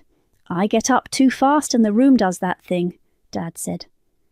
Remington hummed, looked at the numbers and made a note. "You're a bit low today," he said. "Let's make sure breakfast happens before meds. Protein helps. Eggs? Yogurt? Peanut butter?" "Eating what's there," Dad said. Gabby cut in. "He had toast." "Toast is a start," Remington said, not taking the bait. "Olivia, were you able to set up that food log?" I held up the sheet taped to the fridge. "We'll jot down meals. I'll restock today." He nodded. "Perfect. Hydration too. I'll check in next visit." He did a few heel slides with Dad, cued him through the quad sets, then packed up. "Call if anything odd comes up," he said to me at the door quietly. I nodded. The Kroger delivery came at 9:37. I met the driver on the porch and signed. The bags lined the counter, a small, ordinary army. Eggs, milk, bread, chicken, cottage cheese, yogurt, oatmeal, bananas, a rotisserie chicken sweating in its container. I moved around the kitchen on autopilot, labeling with a roll of blue painter's tape and a Sharpie. Egg salad, lunch, chicken, slice for sandwiches, dates on everything. Gabby hovered. "You know you don't have to write like you're running a cafeteria," she said. "It helps me," I said. I portioned cottage cheese into 4 containers, stuck a peeled hard-boiled egg in each, labelled those too. I packed a couple of Tupperwares into the fridge with Dad, written in block letters, and stuck a post-it on the pantry shelf. Oatmeal first, then toast. I carried the notepad to Dad. "Tally marks," I said, handing him a pen. "Just scribble a line every time you eat something and we'll add the words later." Gabby reached for the pen. "I'll track." I kept my hand on Dad's. "He can do it," I said. "I'm here more," she said, smile tight. "Then you can add detail," I said.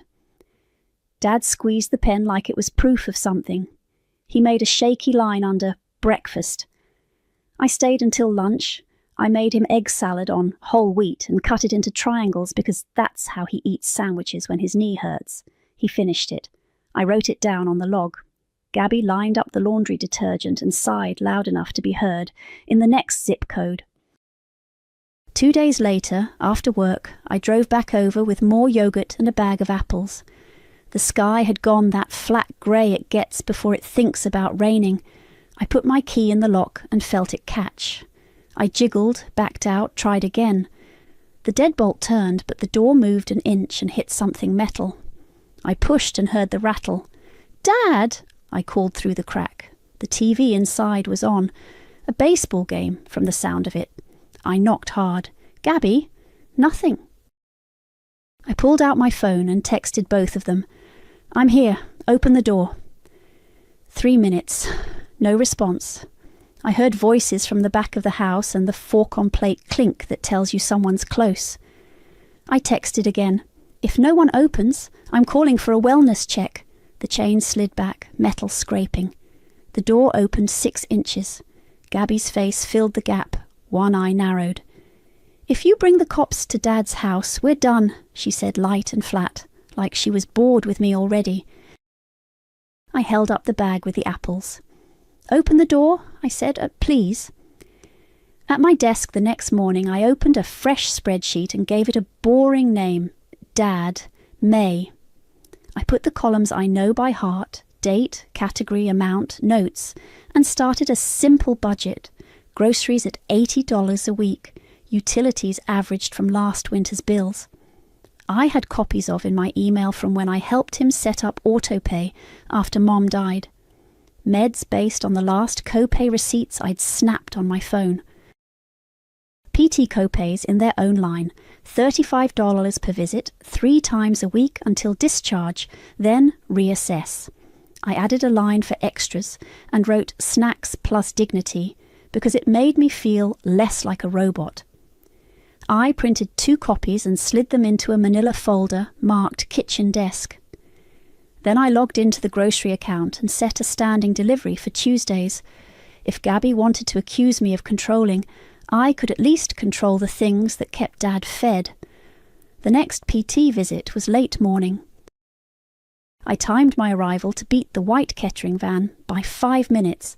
Gabby looked surprised to see me on the porch with my folder. "Pharmacy," she said, grabbing her keys and a canvas bag like a stage prop. "He's low on strips for the glucometer." "Dad isn't diabetic." I didn't say it. She slid past me and was gone before I could answer. Remington arrived, nodded at me, and set up in the living room. He worked Dad through the routine: ankle pumps, heel slides, the little towel under the heel. After he helped Dad to the dining table and propped his leg on a chair with a folded towel. "Ice for 10, then walk to the kitchen and back," he said. "Hydrate before you stand." He gave me a look that was more reminder than instruction. When Remington stepped out to write notes in his car, I moved my chair closer to Dad and opened the folder. "I made a budget draft," I said, sliding the neat columns toward him.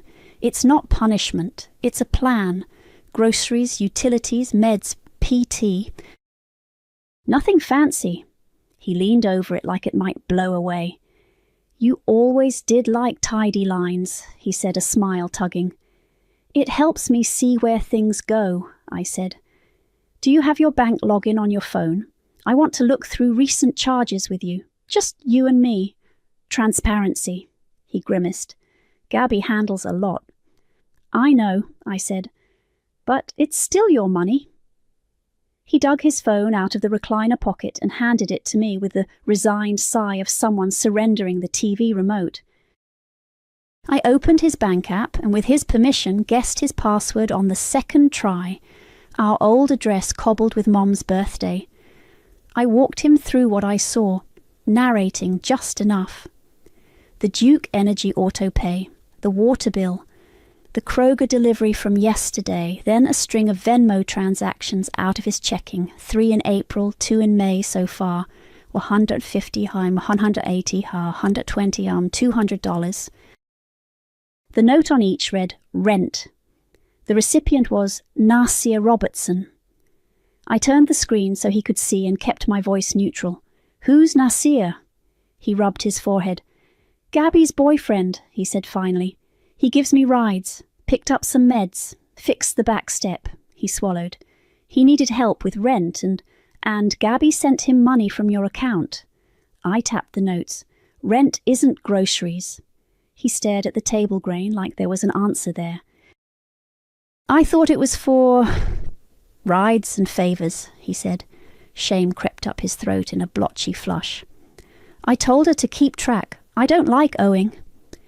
"You don't owe him," I said softly. I set the phone down between us. "Transparency isn't punishment. It's care. We'll write down who gets what and why, and we'll stop anything that doesn't make sense." He nodded, eyes wet. He reached for a tissue and missed. I put the box in his hand, and he took one like it was heavy. "I don't want to be a burden," he said. "You're my dad," I said. "You're not a burden. You need boundaries." He almost laughed at that, a breathy sound. "Your mother would have said the same." Remington came back in, and I closed the app and slid the phone to Dad. We moved him through the kitchen and back, slow and steady, then sat him with ice and water. When Remington left, he touched the back of the chair like he wanted to anchor Dad to it. "Eat before you stand," he said again. He looked at me. I nodded. That night I was roasting chicken thighs in my apartment when my phone buzzed. Gabby's Facebook post was a screenshot text from a cousin. "Some people think helping means controlling every breath your parent takes. Money isn't love, receipts aren't care. Maybe try being here instead of micromanaging from your spreadsheet." The comments were the usual soup, heart emojis, "You're doing your best," and "family is hard." Then my aunt called, "No hello." "What's going on over there? Gabby says you're making waves." "I'm making meals," I said, keeping my voice clipped. "And a budget. Dad asked me to help." "Just don't make it a spectacle," she said. "Your father hates drama." "I know," I said. "That's why I'm doing this on paper." We hung up with a sigh and a "love you," but I could hear the judgment stuck in her teeth. I plated my chicken and didn't taste it. At 8:14, a voicemail icon popped up from Remington. I wiped my hands and hit play. "Hi, Olivia. It's Remington. Call me when you get a minute. Glenn nearly fainted today after I left. He told me he hadn't had breakfast. I gave him the hydration talk again, and I'm documenting, but I want you to know he needs consistent meals. Call me." I showed up the next evening with eggs, oats, and a loaf of bread because if breakfast wasn't happening, I could at least stack the deck. The back patio light was on. The concrete was sticky in a wide ring near the step, a dark fan of dried wine leading to the grass. Red plastic cups lay on their sides like knocked-down pawns. Through the storm door, I could see the kitchen. Gabby leaned against the counter, laughing with two women I didn't know, her hair clean and glossy, her nails painted a new pink. A fat bottle with a heavy punt sat next to Dad's pill organizer, dark glass, fancy foil capsule, the kind of label that looks like a crest. The organizer's Monday evening slot was still full, so was Tuesday's. I knocked and walked in. No one bothered with the chain this time. "Hey," Gabby said, drawing it out. "It's social hour. You could text." "I'm dropping breakfast stuff," I said, holding up the bag. "And I'm here to check on Dad." "He's asleep," she said, eyes flicking at my bag like I'd brought a snake. "He needed rest." Her friends took a half step back like they didn't want to be in the blast zone. One of them mumbled, "Hi," and stared at her phone. I set the bag on the counter and reached for the pill organizer. I turned it so the days faced me. 2 evenings not taken. The morning slots looked hit or miss too. I kept my voice steady. "When did he last take his night meds?" Gabby shrugged. "He fell asleep. I'm not going to wake him up for a pill and make him puke. He'll take it in the morning." "That's not how this works," I said. I placed the organizer farther from the wine. "Where is he?" In his room, door closed. He's fine, she said, like she was reciting a script. I walked down the hall and pushed his door open with 2 fingers. The room smelled like sleep and that faint hospital-clean smell that clings after PT. He was on his side, covers half kicked, one hand tucked under his pillow, the TV on mute. I sat on the edge of the bed and touched his shoulder. "Dad," I said softly. "Hey, it's me." He blinked himself up, confused, then focused. "Liv." "Hi," I said. "It's evening. You missed your night pills last night and the night before." I kept my tone easy. "Let's get some water in you and then see what the instructions say about timing." He nodded, that embarrassed little nod he does when his body doesn't cooperate. "Okay." I brought him to sitting and handed him the glass from his nightstand. He drank like he'd been thirsty for an hour. In the kitchen, laughter spiked and then hushed. I went back out and dialed the non-emergency number from the fridge magnet. "Montgomery County Dispatch," the woman said. "Hi, I'd like a wellness check on my father," I said. I gave the address, my name. "He's recovering from knee surgery. He lives with my sister. There's been missed medication and some parties late at night. His physical therapist documented a near faint yesterday. He's alert right now, but I'm concerned." "Is there an immediate emergency?"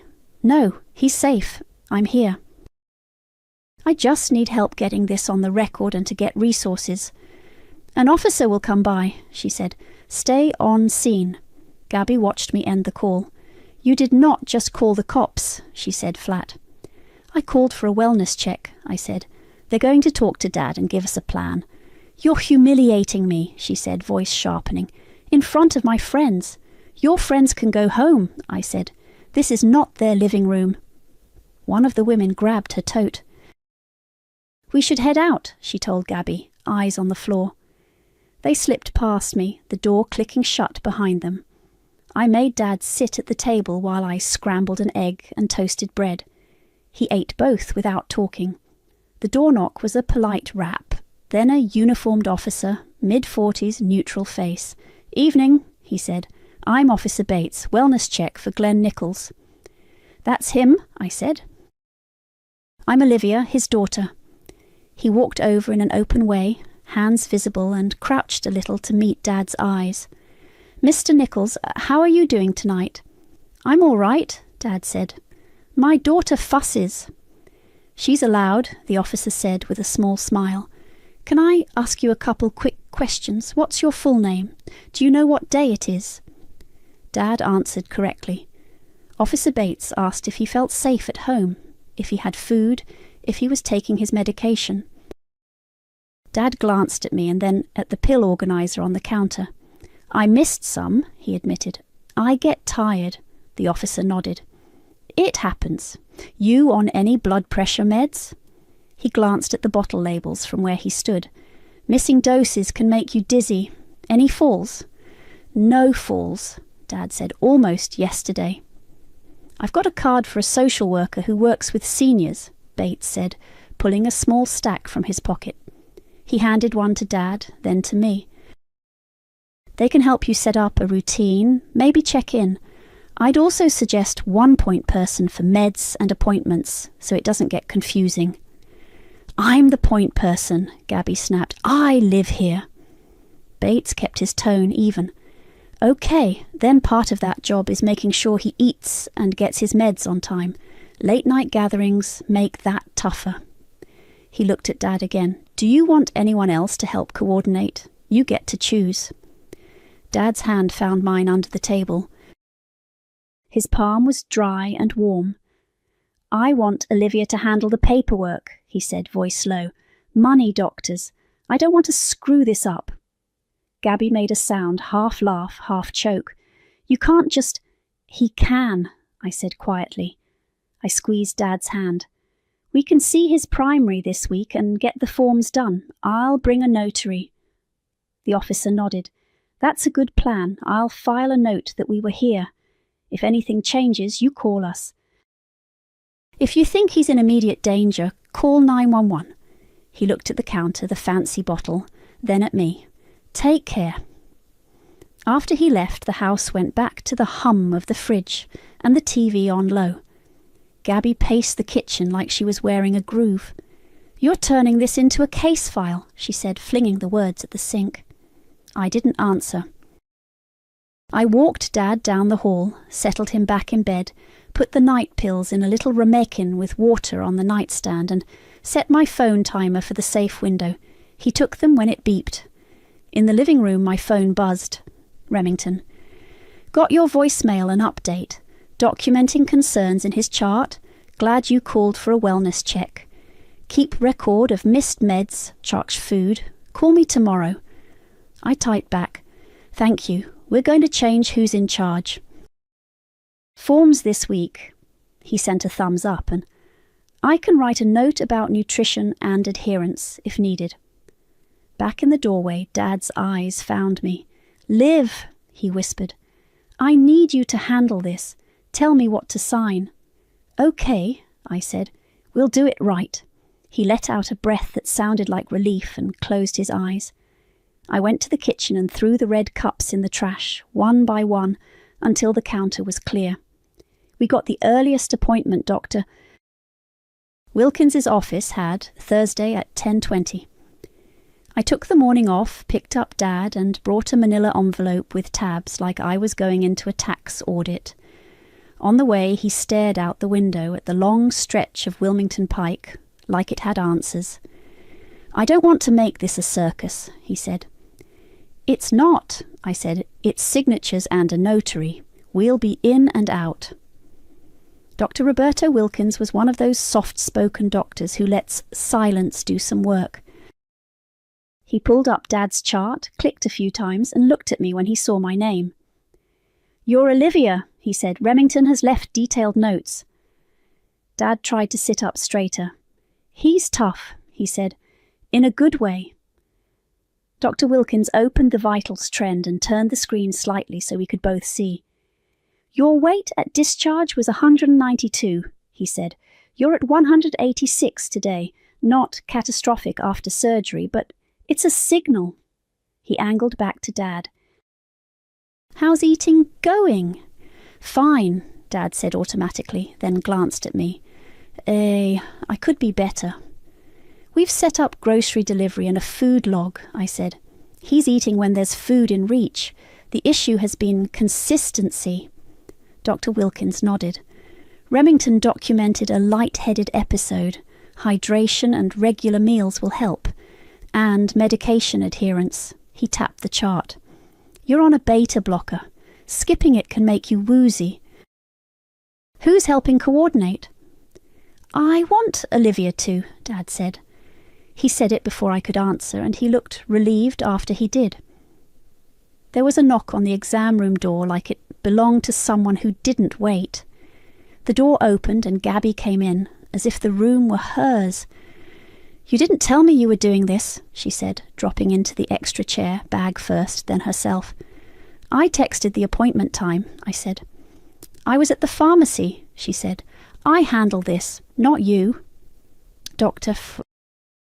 Wilkins kept his voice level. "Gabriella, we were discussing nutrition and medication consistency. Glenn's lost weight. He needs regular meals and a clear plan for who manages his care." "I do," she said, chin up. "I live with him." Dad looked at Dr. Wilkins, not at her. "I'm asking Olivia to handle money and appointments," he said. "I need someone to keep track." The doctor glanced at the envelope in my lap. "Do you have documents?" "Yes," I said.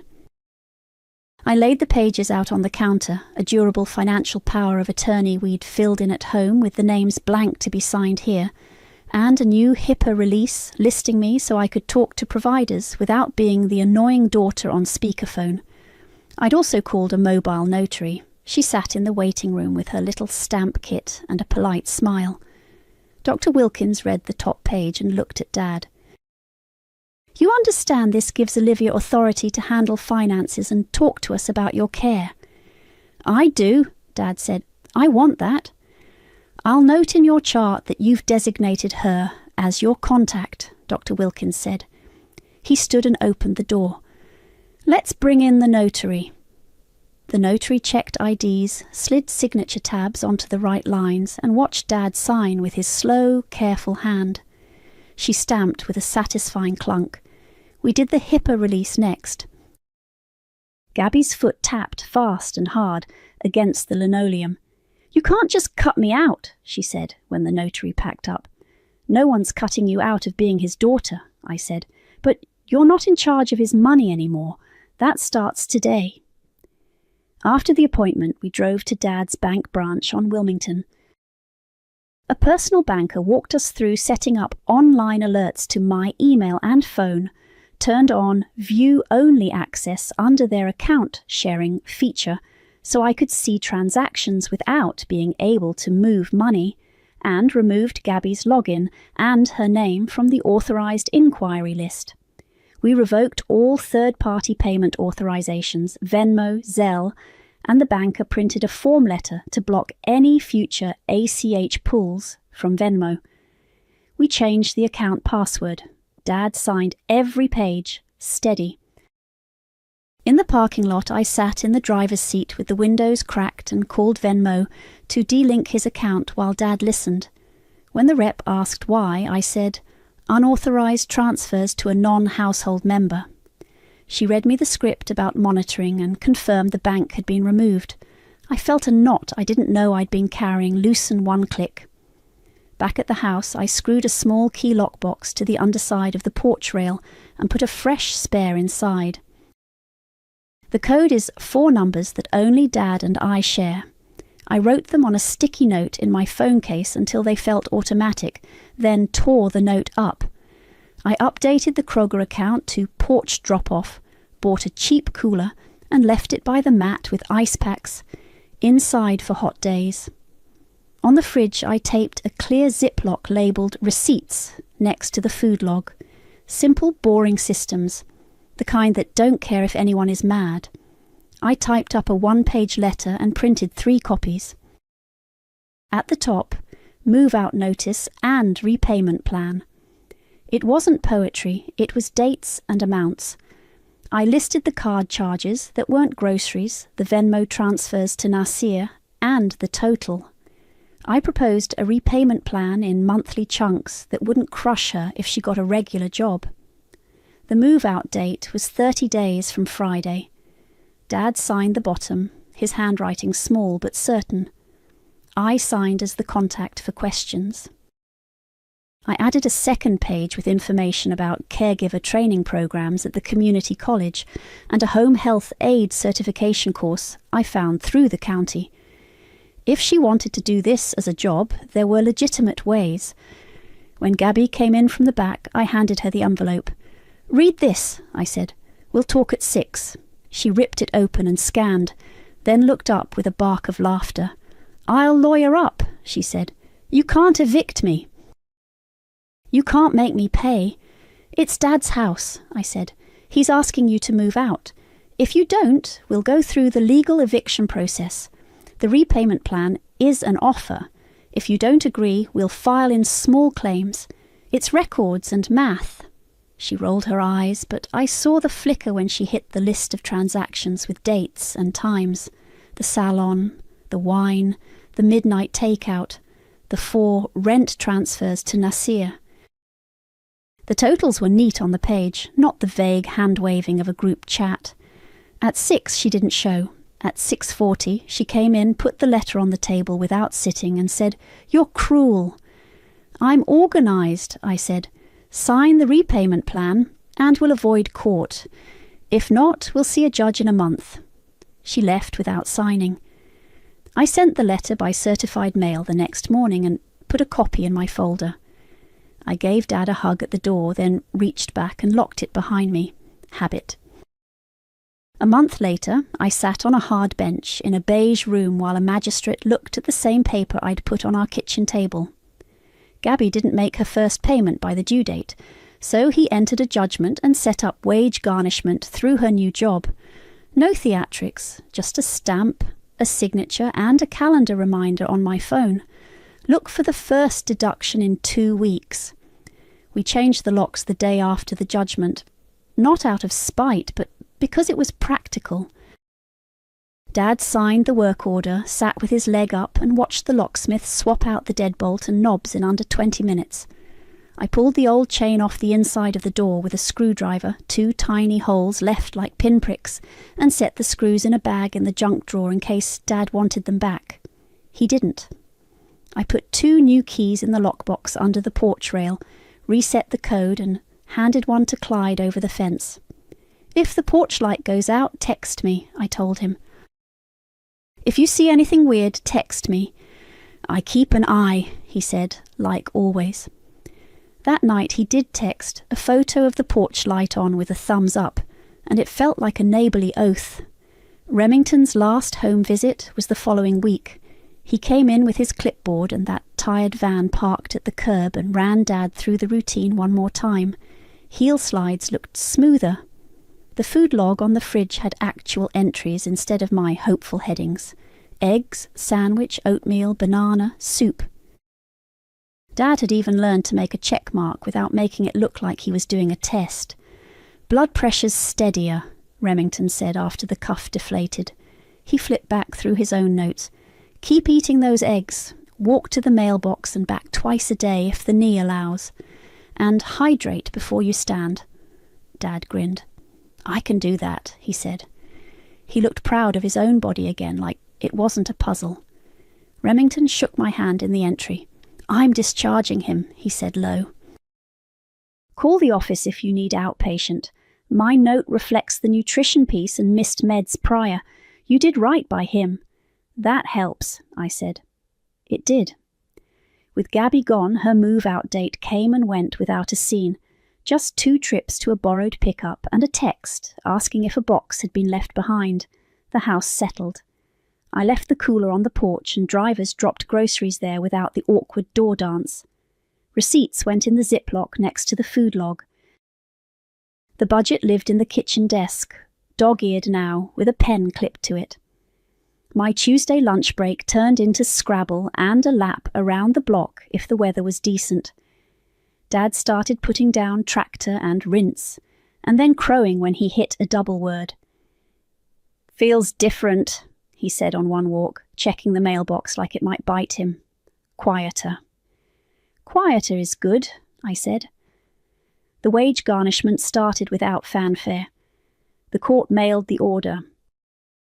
Her employer, the wine shop in Centerville where she used to buy the fancy bottles, sent back the form, and the first deduction hit the payment portal 2 Fridays later with a dull clunk.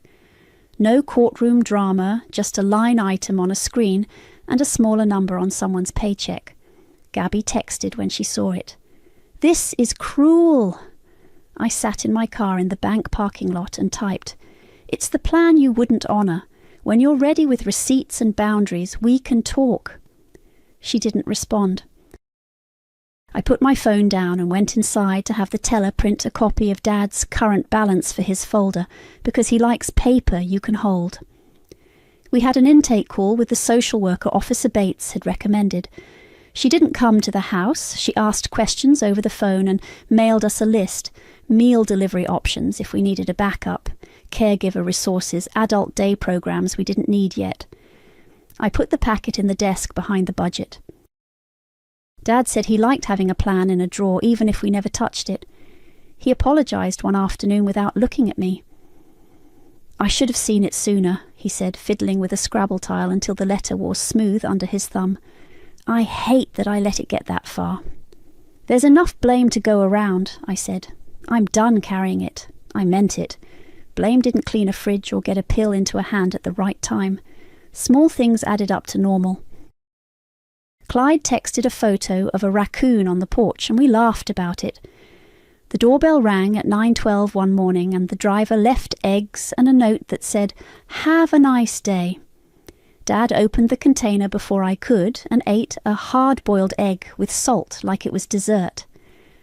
The painter's tape labels on leftovers started to feel like a quirk instead of a warning sign. The tally marks got steadier. His weight in Dr. Wilkins's office ticked up 2 pounds. The porch light stayed on. Every once in a while, Gabby's name popped up on my phone. Memes, a blank message, Then once, late, I didn't steal. I didn't answer that one. It wasn't a trial. It was a ledger. The judgment would stand until it was paid. If she wanted to show me receipts and boundaries, my number hadn't changed. On a Tuesday, I left Dad with a puzzle half finished and a container of chicken salad with the date in block letters. He walked me to the door without the cane, palm flat to the wood while I locked the new deadbolt. He waited until the click echoed down the hall. It was muscle memory and sound all at once. "I'll see you Saturday," I said. He nodded and watched me step onto the porch. I heard the lock turn behind me, that solid thunk of security, and I smiled at it because I finally liked what it meant.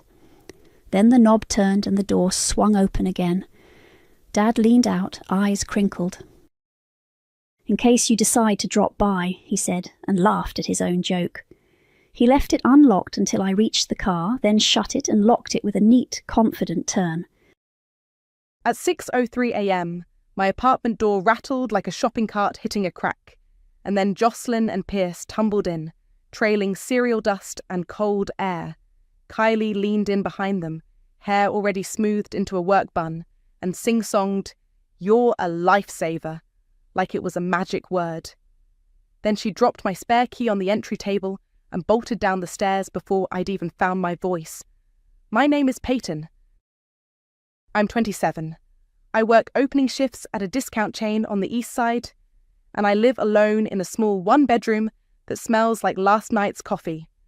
Kylie is my older sister, 34, and her kids, Jocelyn is 8 and Pierce is 5, are my favourite people and also covered in glitter and syrup more than average. Shoes off, I said, because my floor is old wood and my rug is thin. Pierce kicked his sneakers into the corner and made a beeline for my couch. Jocelyn hovered by the counter, clutching a zip-top bag of cornflakes that kept snowing crumbs. I glanced at the stove clock, 6:04 now, and at the half-gallon of milk in my fridge, 2 inches left. My gas tank had been blinking at me last night on the way home, and my bank app would be even less forgiving this morning. "Do you have milk?" Jocelyn asked, eyes on the bag. "Some," I said, "but we're going to save it for Pierce's oatmeal. Water is fine with cereal." She made a face, but nodded. Jocelyn is sweet and extremely opinionated about food, clothes, and craft supplies. Pierce is loud and sticky, and currently obsessed with trucks and anything that makes noise. He found my remote and queued up dinosaur cartoons on low like he lives here. I grabbed my phone. 6:05. I needed to clock in at 8:30 today. Opening the register takes 20 minutes if nothing jams. If I missed the 7:22 bus, the next one would put me at the store closer to 9. I texted Kylie. "What time are you picking them up? What's the plan for school?" 3 bubbles then. "You're the best. Malcolm has a site visit. They start at 8:15. Thank you." No actual plan. "Okay." I sighed to the sink. I set Pierce up with oatmeal and Jocelyn with dry cereal and water, wiped a streak of syrup off my cabinet, and did a fast mental inventory. 2 granola bars, a banana, 6 slices of bread, 3 eggs. The kids ate like they had other houses to hit. I pulled my hair into a clip and stood barefoot on the cold tile counting minutes and money. Coffee would have to wait. "Brush teeth," I said after they ate, handing out my spare toothbrushes from under the sink. Jocelyn used the pink one like she remembered from last time. Pierce gargled dramatically, then got water down his shirt and laughed so hard he hiccuped. "Backpacks?" I asked. Jocelyn shrugged. "Mum put stuff in mine." She had it. Pierce didn't. I found his jacket on my doorknob and a crumpled permission slip in the sleeve. At 7:05, I texted Kylie again. "I'm going to take them. School office might need to call you." No response. I layered them up and zipped Pierce's jacket, while he told me every detail about a red dump truck he'd seen yesterday. Jocelyn located her own shoes under my chair like a bloodhound. We locked up, my spare key sitting on the table where Kylie left it like a dare, and hustled down the stairs into air that bit my ears. The 7:22 bus showed at 7:26, which is exactly the kind of thing that sounds small until it's your morning. We crammed on. I swiped my card. Pierce pressed his nose to the foggy window and drew a shaky truck. Jocelyn read the posters about flu shots and asked if shots hurt less in your arm or your leg. The ride was 15 minutes and felt like 30. When we got to the school, it took us 5 more to cross the ice-sanded sidewalk and get buzzed in. "Hi, I'm their aunt," I told the front desk. "Kylie's my sister." The secretary looked at the screen and then at me. "Are you on their contact list?" "I think so," I lied in a hopeful way, handing over my ID. She called Kylie. No answer. She called again and got voicemail. She finally let me sign them in as Aunt Peyton with a note to update the file. Jocelyn took Pierce's hand and walked him down the hall like she'd been doing it all year. I watched them until their sneakers turned the corner. The 8:02 bus, back to my side, ran at 8:09. I checked the time and the weather and the number in my head that would have to stretch. My phone buzzed at 8:17. "Kylie, just saw this, thank you. You're amazing." I didn't respond. The bus coughed up half the neighbourhood and lurched forward. I pulled the cord at 8:56 and jogged the last 2 blocks to the store, the kind of jog that makes your lungs feel like paper. Nicholas was by the time clock, scanning the schedule with a pen. He looked up at me, then at the clock. 9:03. "The bus was weird," I said, which even to my ears sounded thin. He blew out a breath. "He's been flexible with me, and he's not unkind." "I need you on time, Peyton." "I know, I'll figure it out," I said, already tying an apron behind my back. I told myself it was temporary, that Kylie had an early meeting, that Malcolm's site visit was a one-off, that family helps family. The day rolled over me. Returns, a woman demanding a price match, the register tape jamming twice. I ate the banana on my 10-minute break and texted Jocelyn a dinosaur emoji because she likes that. When I got home and kicked off my shoes, the cereal dust was still in a line by my door. I swept it up and ran the sink until the water got hot. I set my alarm for 6:10. At 5:58 the next morning, I heard small fists on my door before my alarm could even think about ringing. At 5:58 the next morning, the knocking started. Small fists, fast and hopeful. I was already half up, alarm still dark.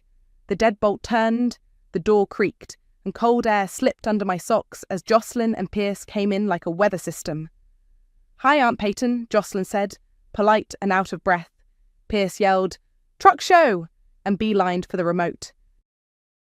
2 weeks blurred into the same scene on repeat. My name is still Peyton. I still live alone in my small one-bedroom, and I still clock in at the discount chain at 8:30 when the buses and my luck cooperate. Kylie is still my older sister. Her schedule, according to her texts, was insane, wild, and just for a bit. Crayon appeared on my coffee table, an entire herd of purple horses courtesy of Jocelyn, because I forgot to move the craft bin.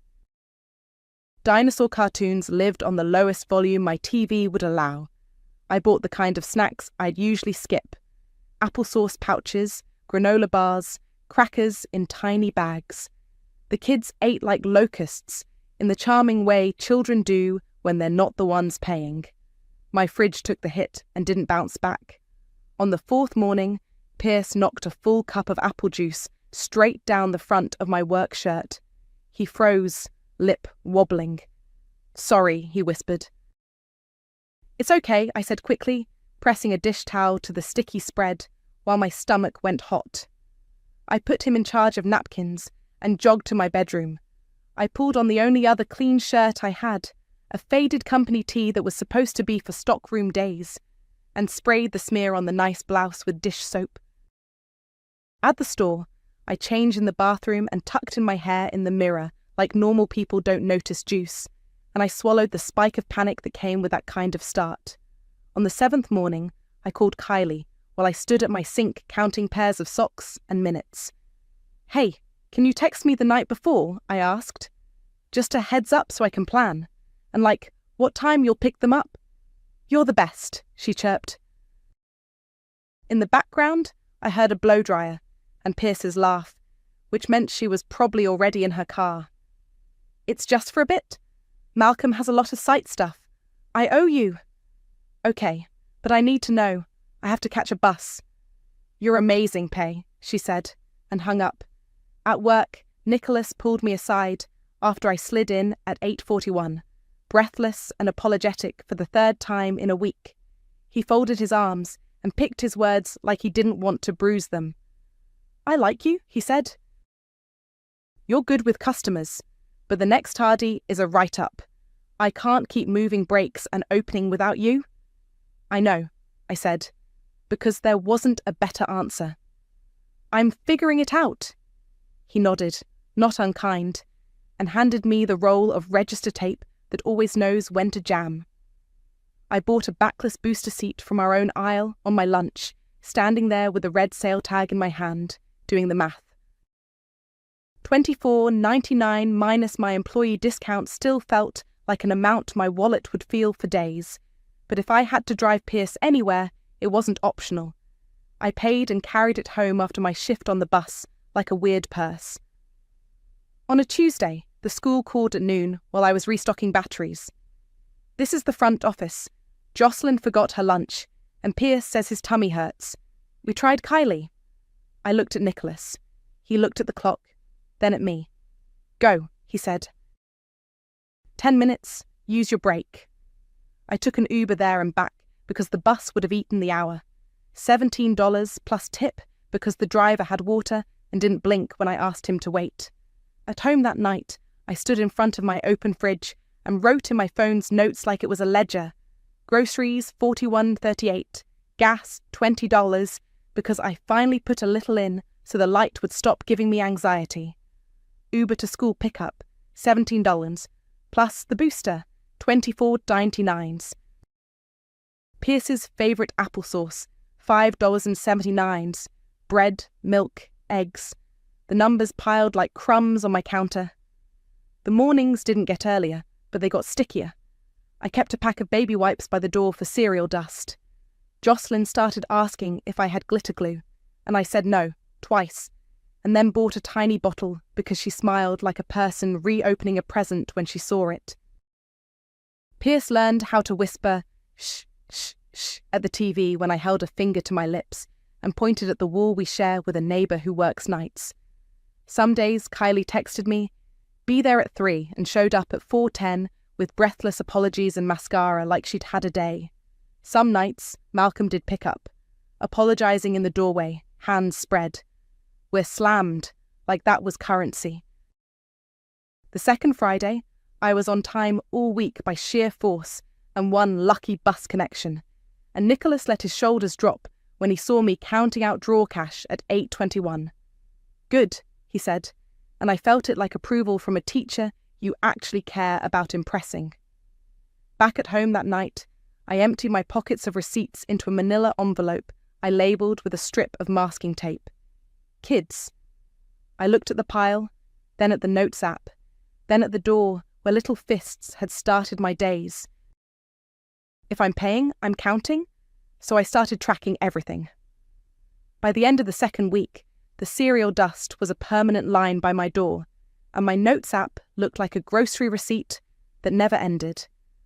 I started putting the paper receipts in the manila envelope by habit, pocket to counter, counter to envelope, pressed the flap like that sealed the day. On Thursday, I sat at my table with a pen and the back of an old flyer, totalling.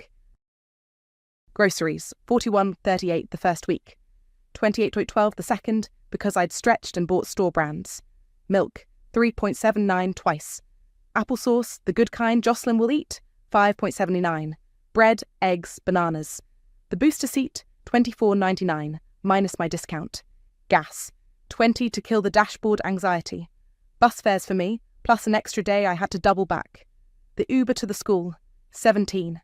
I added a line I didn't want to write. Half a shift lost on Sunday. That one still burned. Nicholas had me on 12 to 4 to help with end cap resets. Kylie texted she'd be here at 11:30. At 11:40, I called. On my way, she said, breathless. At 12:05, I texted Nicholas. I'm waiting for pickup, running late.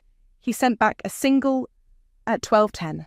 Kylie showed at 1:20 with mascara smudged and apologies and a coffee I didn't have time to drink. I jogged to the bus stop, stomach tight, got to the store at 1:58. Nicholas had already shifted coverage and told me to clock a shorter day. My check would feel that. The total on my page spent a minute being 467.21. Then I found a crumpled receipt for juice boxes under my toaster. 14.79. The math landed at 482 even. It looked made up, but it wasn't. I wrote the note on printer paper because I don't own stationery. Hi Kylie, I started. Attached are itemized costs for 2 weeks of childcare and related expenses. Total, $480. Please remit within 10 days.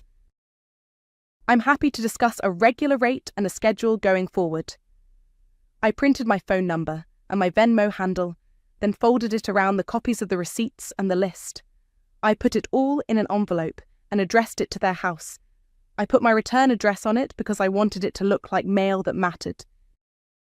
I could have handed it to her, but every time I try to talk to Kylie about logistics, she says, "You're the best," or "just for a bit," and I end up holding a bag of snacks like that's the same as a plan. The mailbox on the corner by my bus stop is dented and faded, but it still takes letters. I slid it in and felt a small click of something like adulting. The family group chat lit up the next morning after the mailman did his route. Mum, family doesn't charge. A beat later, Cousin Penny hit it with a thumbs down on my earlier photo of Pierce's drawing, like the drawing had offended her fiscally. Aunt Laura tossed in a prayer hands emoji that could have meant anything. My phone rattled on the table while Jocelyn coloured at it with a pencil, like that would make it quieter. I typed one reply, stared at it to make sure it didn't sound like a speech, and sent it. I can help when I'm asked and scheduled. I can't be free daycare. Then I put the chat on mute because I had to make oatmeal and find socks.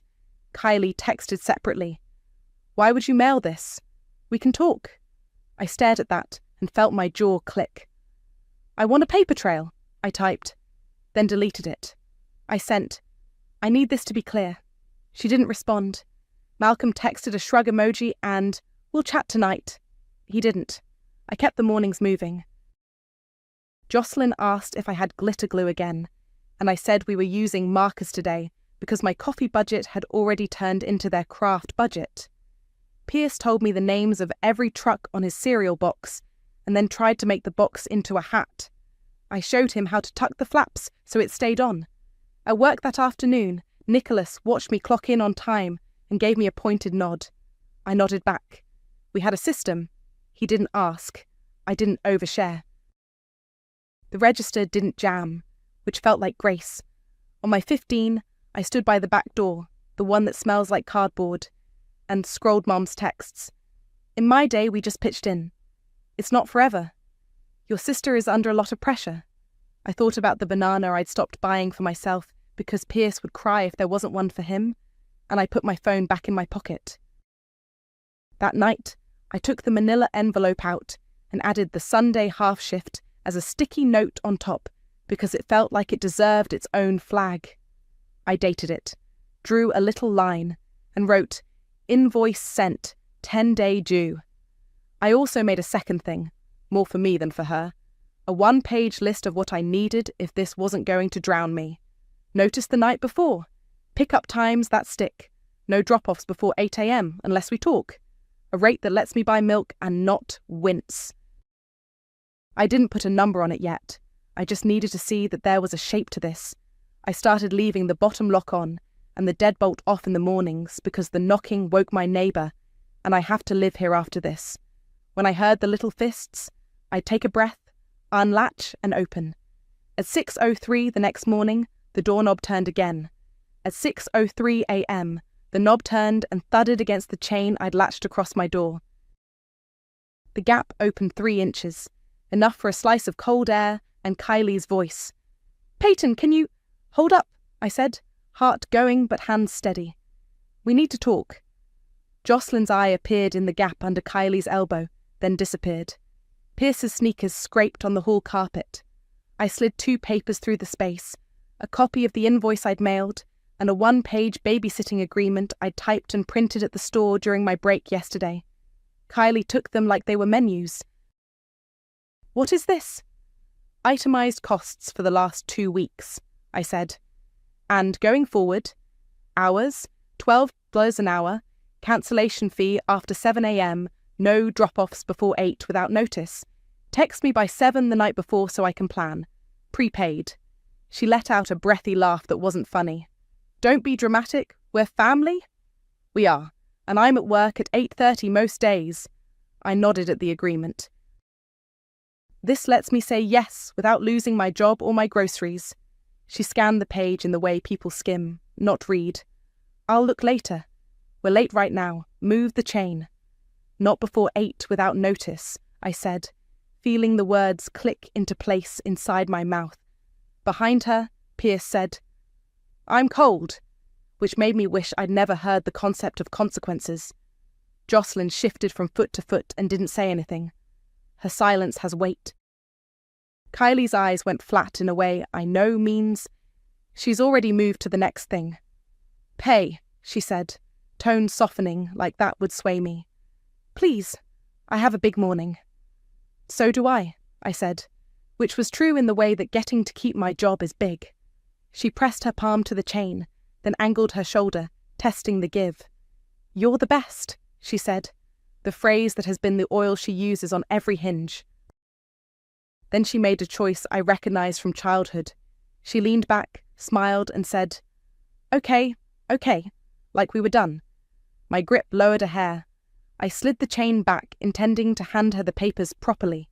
She moved fast. The door swung, the kids slipped in on autopilot, and she nudged them behind me with a practiced pat. "Don't be late," she sang. And then she was down the stairs, her flats clacking, the agreement flapping in her hand like a flag she hadn't committed to waving. I stood there, adrenaline tasting metallic. Pierce pressed his cheek to my leg. Jocelyn watched my face in that way kids test the weather. "Shoes off," I said automatically, and then I heard myself, and that calm settled over the shaking. Not fear, a feeling like the shape of a plan finally had somewhere to go. "Change of plan," I told them. "We're going to visit your mum." Jocelyn's eyebrows went up. "Her work?" "Her work," I said. I pulled my tote down and packed what I'd already counted. 2 granola bars, the last applesauce pouch, a water bottle, a pack of wipes, the permission slip that keeps surfacing like a bad penny. I grabbed Pierce's jacket and zipped him up, tugged Jocelyn's hat over her ears, and locked my door. The spare key Kylie had dropped on my table sat there like a dare. I left it. Outside, the air bit our noses. I buckled Pierce into the booster I'd bought and finally installed, double-checking the belt path like a PSA. Jocelyn climbed into the back and clicked her seatbelt, pulling it flat across her shoulder the way they show you in school. "This is like a field trip," she said. "Kind of," I said. My dashboard no longer lit up like a judgment thanks to the 20 I'd put in yesterday. The engine turned over. We drove. Kylie's office is across town in a cluster of mid-rise buildings with reflective windows and a cafe that sells $4 muffins. I'd been there once for a holiday open house, the kind with cheese cubes and name tags. Traffic was thin for once, and the clock on my dash clicked from 7:52 to 8:11, while Pierce narrated every truck we passed. Jocelyn read sign names under her breath. I took a breath at every red light and didn't think about the time clock at the store. We pulled into visitor parking. I unbuckled Pierce and took his hand. Jocelyn adjusted her hat and looked taller and smaller at the same time. Inside, the lobby smelled like coffee and floor polish. A man in a blazer held the door for us without looking up from his phone. The front desk sat under a sign that said, "Welcome," like a rule. I straightened the papers in my tote, invoice copy, agreement, and walked up to the counter. "Good morning," I said to the receptionist in a neat cardigan who was typing with both speed and precision. "I'm here to see Kylie Hart," I added. "I've brought her kids."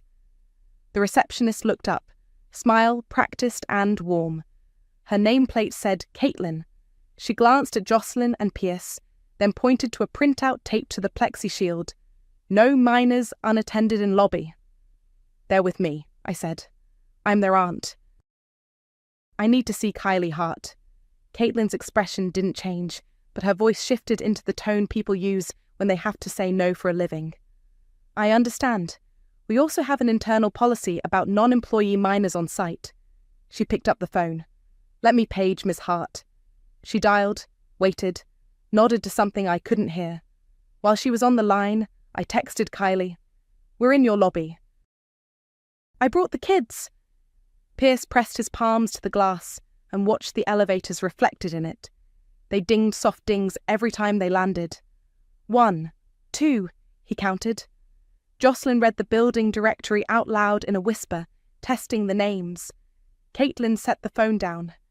She's on her way, she said, then added, Our HR will come down too, just so you're aware. Okay, I said. I pulled a granola bar from my tote and split it between sticky hands. We sat on a vinyl bench that groaned in a familiar way. Jocelyn swung her feet and didn't quite touch the ground. Pierce counted dings. A woman in a black blazer came through the security gate with a binder hugged to her chest.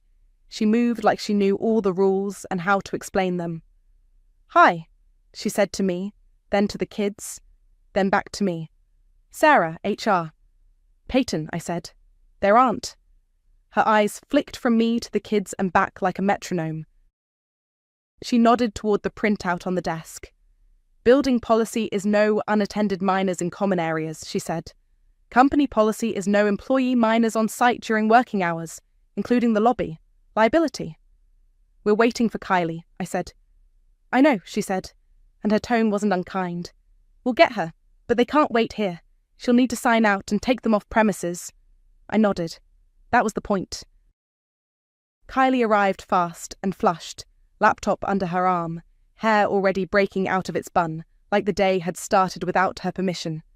Peyton, she hissed, eyes wide. What are you doing? I have a presentation in 10 minutes. I brought your kids, I said, keeping my voice level. The agreement is in my bag if you want to look at it. Sarah stepped in like a referee who doesn't take sides. Kylie, we can't have them here. You'll need to sign out. Caitlin will log the incident for our records. Kylie looked at me, then at Sarah. It's 15 minutes, she said, lowering her voice like lowering it would shrink the time. Can they just sit? She gestured vaguely at the vinyl chairs, at my kids, at the space where moments hang when you want a yes. Unfortunately, no, Sarah said, and she opened the binder to a tab with a highlighted paragraph. Non-employee minors are not permitted to remain in the lobby. It's a liability issue. You'll need to sign out.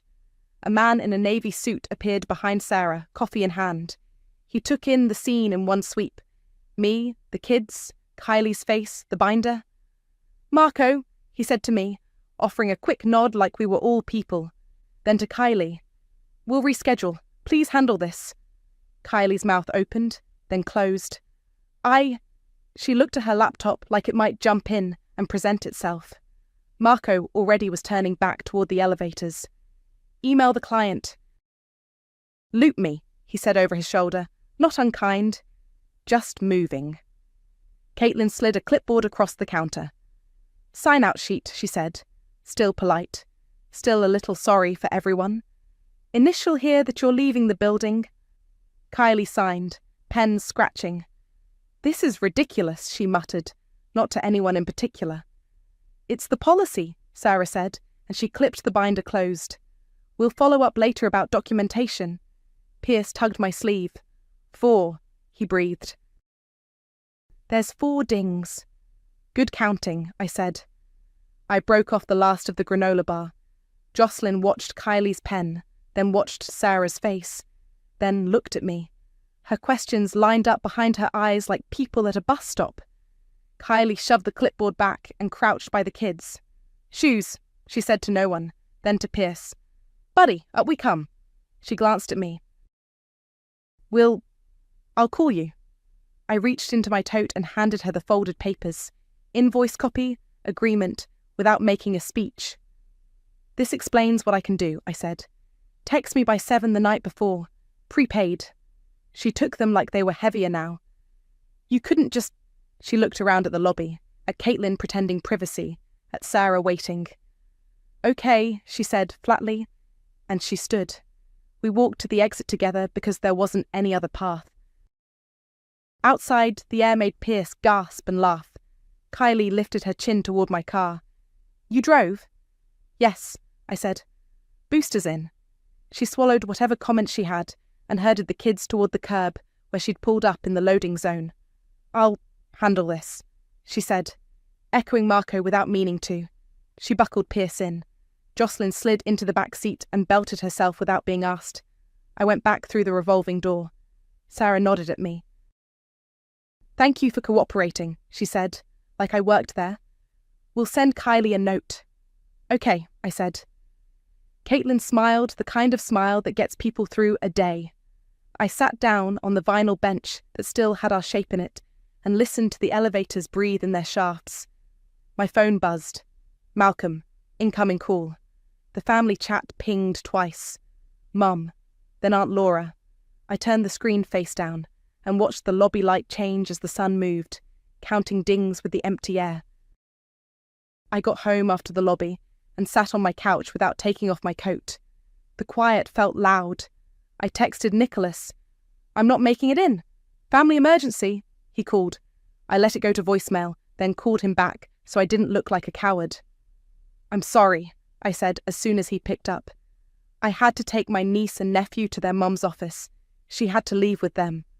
There was a pause, then paper rustling. Peyton? He said, tired. I had you on for the morning. I shifted coverage. We'll talk tomorrow. I know, I said. I'm sorry. After we hung up, I washed the 2 spoons from the granola bar split and wiped the counter twice. I put the manila envelope on the table and set my phone on top of it like that would keep it from buzzing. They came around 7. A knock. Not the little fists. I checked the peephole, Kylie in her work blazer, Malcolm behind her, both tight in the mouth. I opened the door and stepped back. Hey, Kylie started before her shoes were even inside. You humiliated me. I brought your kids to you because you dropped them with me without asking, I said, keeping my voice even. I kept them safe. Your HR handled the rest. Malcolm held his hands out, like he was smoothing a wrinkle. We could have talked, he said. You didn't have to bring them to her job. I tried talking, I said, and I pointed at the table. I mailed an invoice. I handed you a copy, twice. This morning was the 3rd time. You keep saying, you're the best, and then leaving. Kylie's eyes flashed. We're under a lot of pressure at work, she said. It's not like we're out at brunch. I'm under pressure too, I said. Nicholas warned me the next tardy is a write-up. I lost half a shift waiting for you last Sunday. My fridge is emptying faster than I can fill it. I bought a booster seat so your son could ride safely. Gas isn't free? Malcolm glanced at the envelope like it might bite him. How much was it again? $482, I said. Itemized. 10-day due date, and the agreement for anything going forward. I handed the papers across. Malcolm took them. Kylie didn't look, arms folded, jaw doing that click I know. My phone lit up with Mum. I let it ring once, then answered and hit speaker because it wasn't a secret anymore. Peyton? Mum said without hello. What is all this? What am I hearing about invoices? Hi, Mum, I said. I sent Kylie and Malcolm an itemized list of what I've been paying for the kids. I need notice. I need a schedule. I can't be free daycare. Family helps, she said, as if that settled the science. I am helping, I said, but help isn't the same as being used. I work too. I can help when I'm asked and scheduled. Not when someone turns my doorknob at 6 a.m. without warning. Kylie rolled her eyes up to the ceiling like it had answers. This is so dramatic, she muttered. Ma, Malcolm said into the speaker, voice calmer. We're figuring it out. He looked at me. What does going forward look like to you? I tapped the second sheet. Prepaid. Text by 7 the night before. Nothing before 8 a.m. Unless we talk, and I agree. $12 an hour. If I'm late to my shift because of a pickup, I bill time and mileage. Mum huffed through the phone like an old heater. Charging your own sister? Rent charges me, I said. Groceries charge me. The bus doesn't let me ride free because I'm an aunt.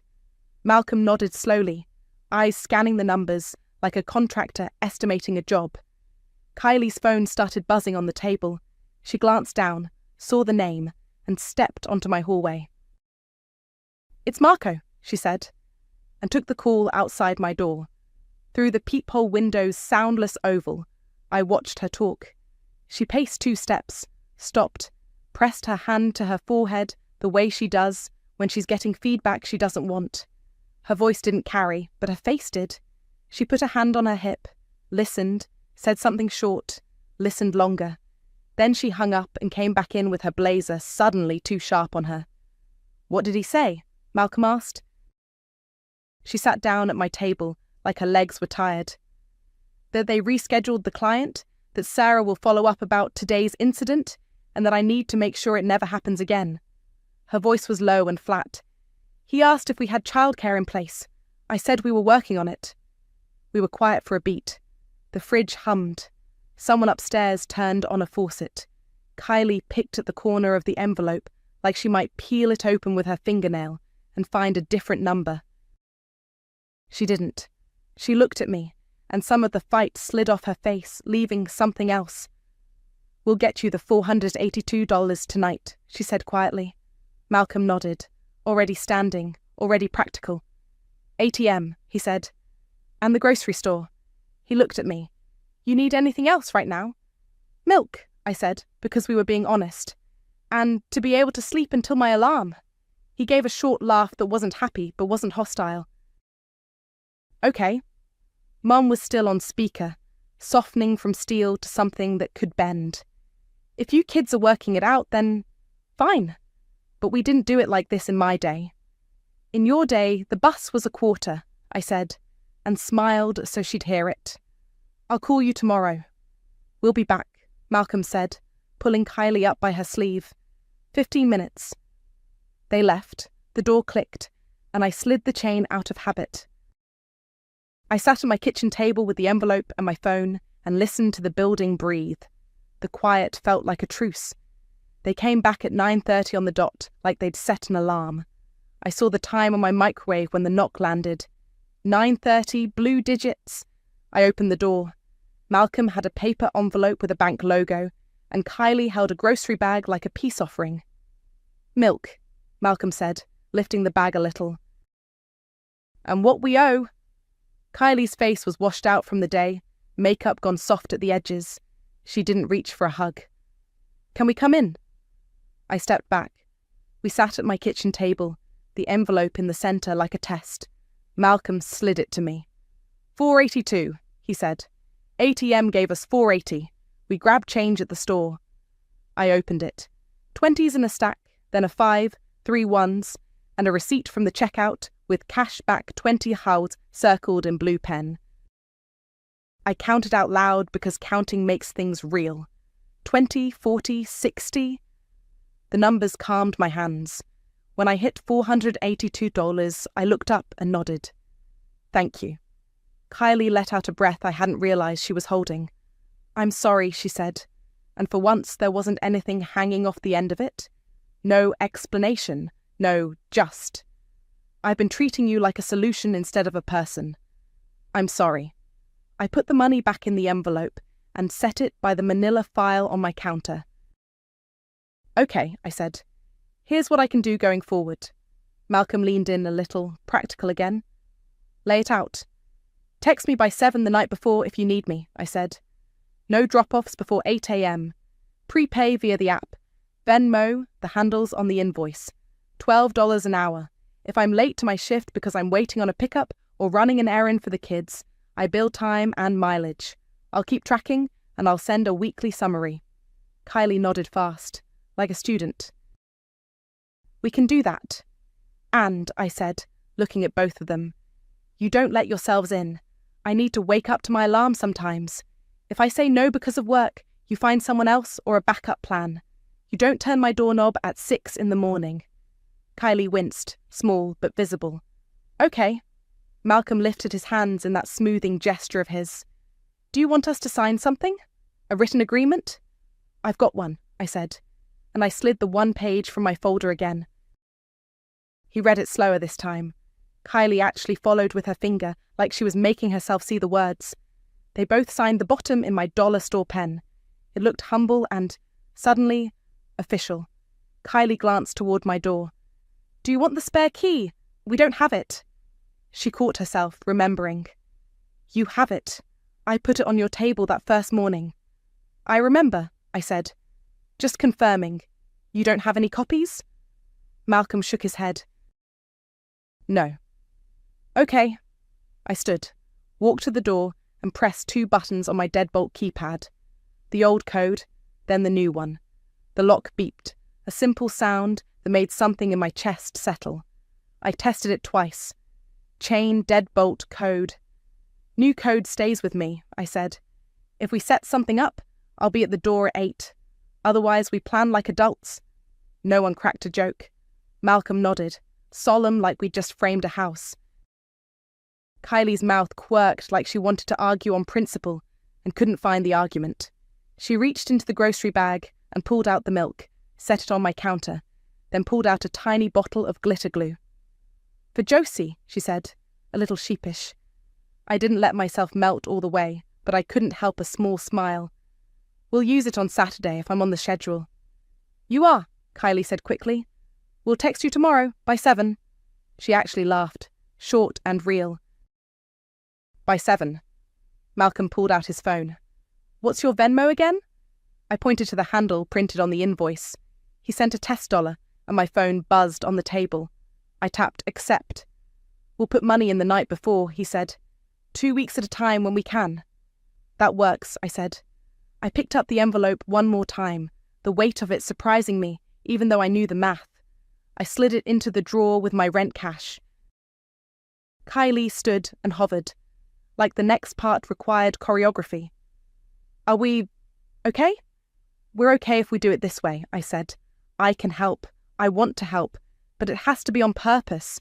She nodded. On purpose, she repeated, like she was trying on the words.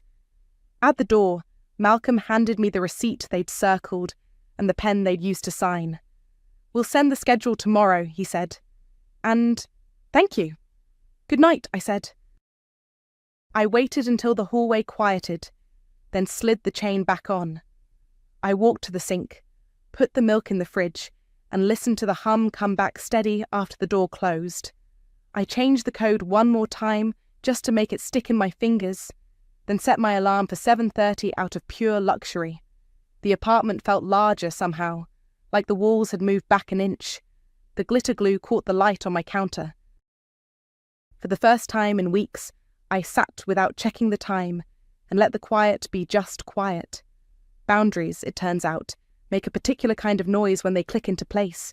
It sounded like the beep of my lock and my own breathing finally deepening.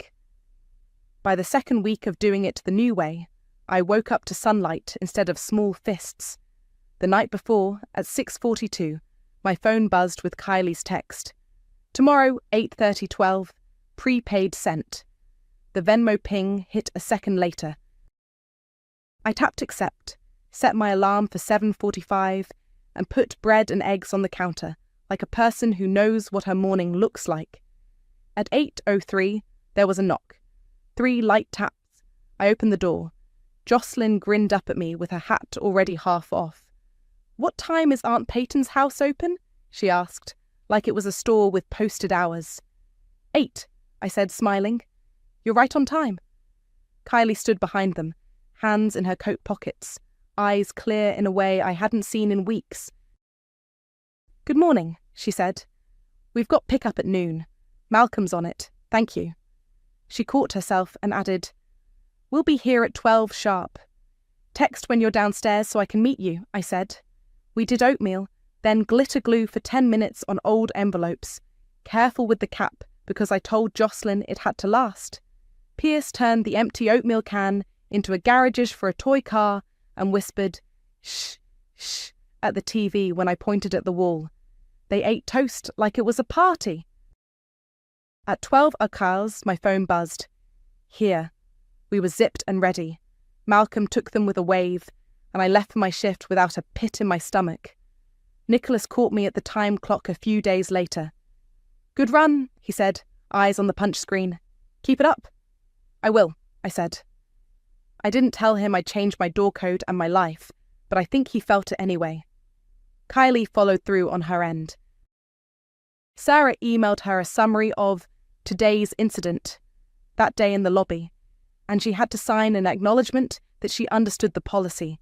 She told me about it in the hallway one night, a little wry. "They made me write out our childcare plan," she said. "I listed you, prepaid, and our backup sitter. Marco wants it on file."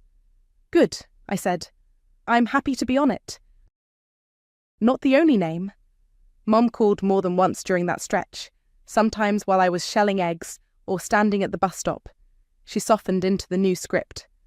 "I don't like the charging," she'd say, then, "but I'm glad you're all figuring it out."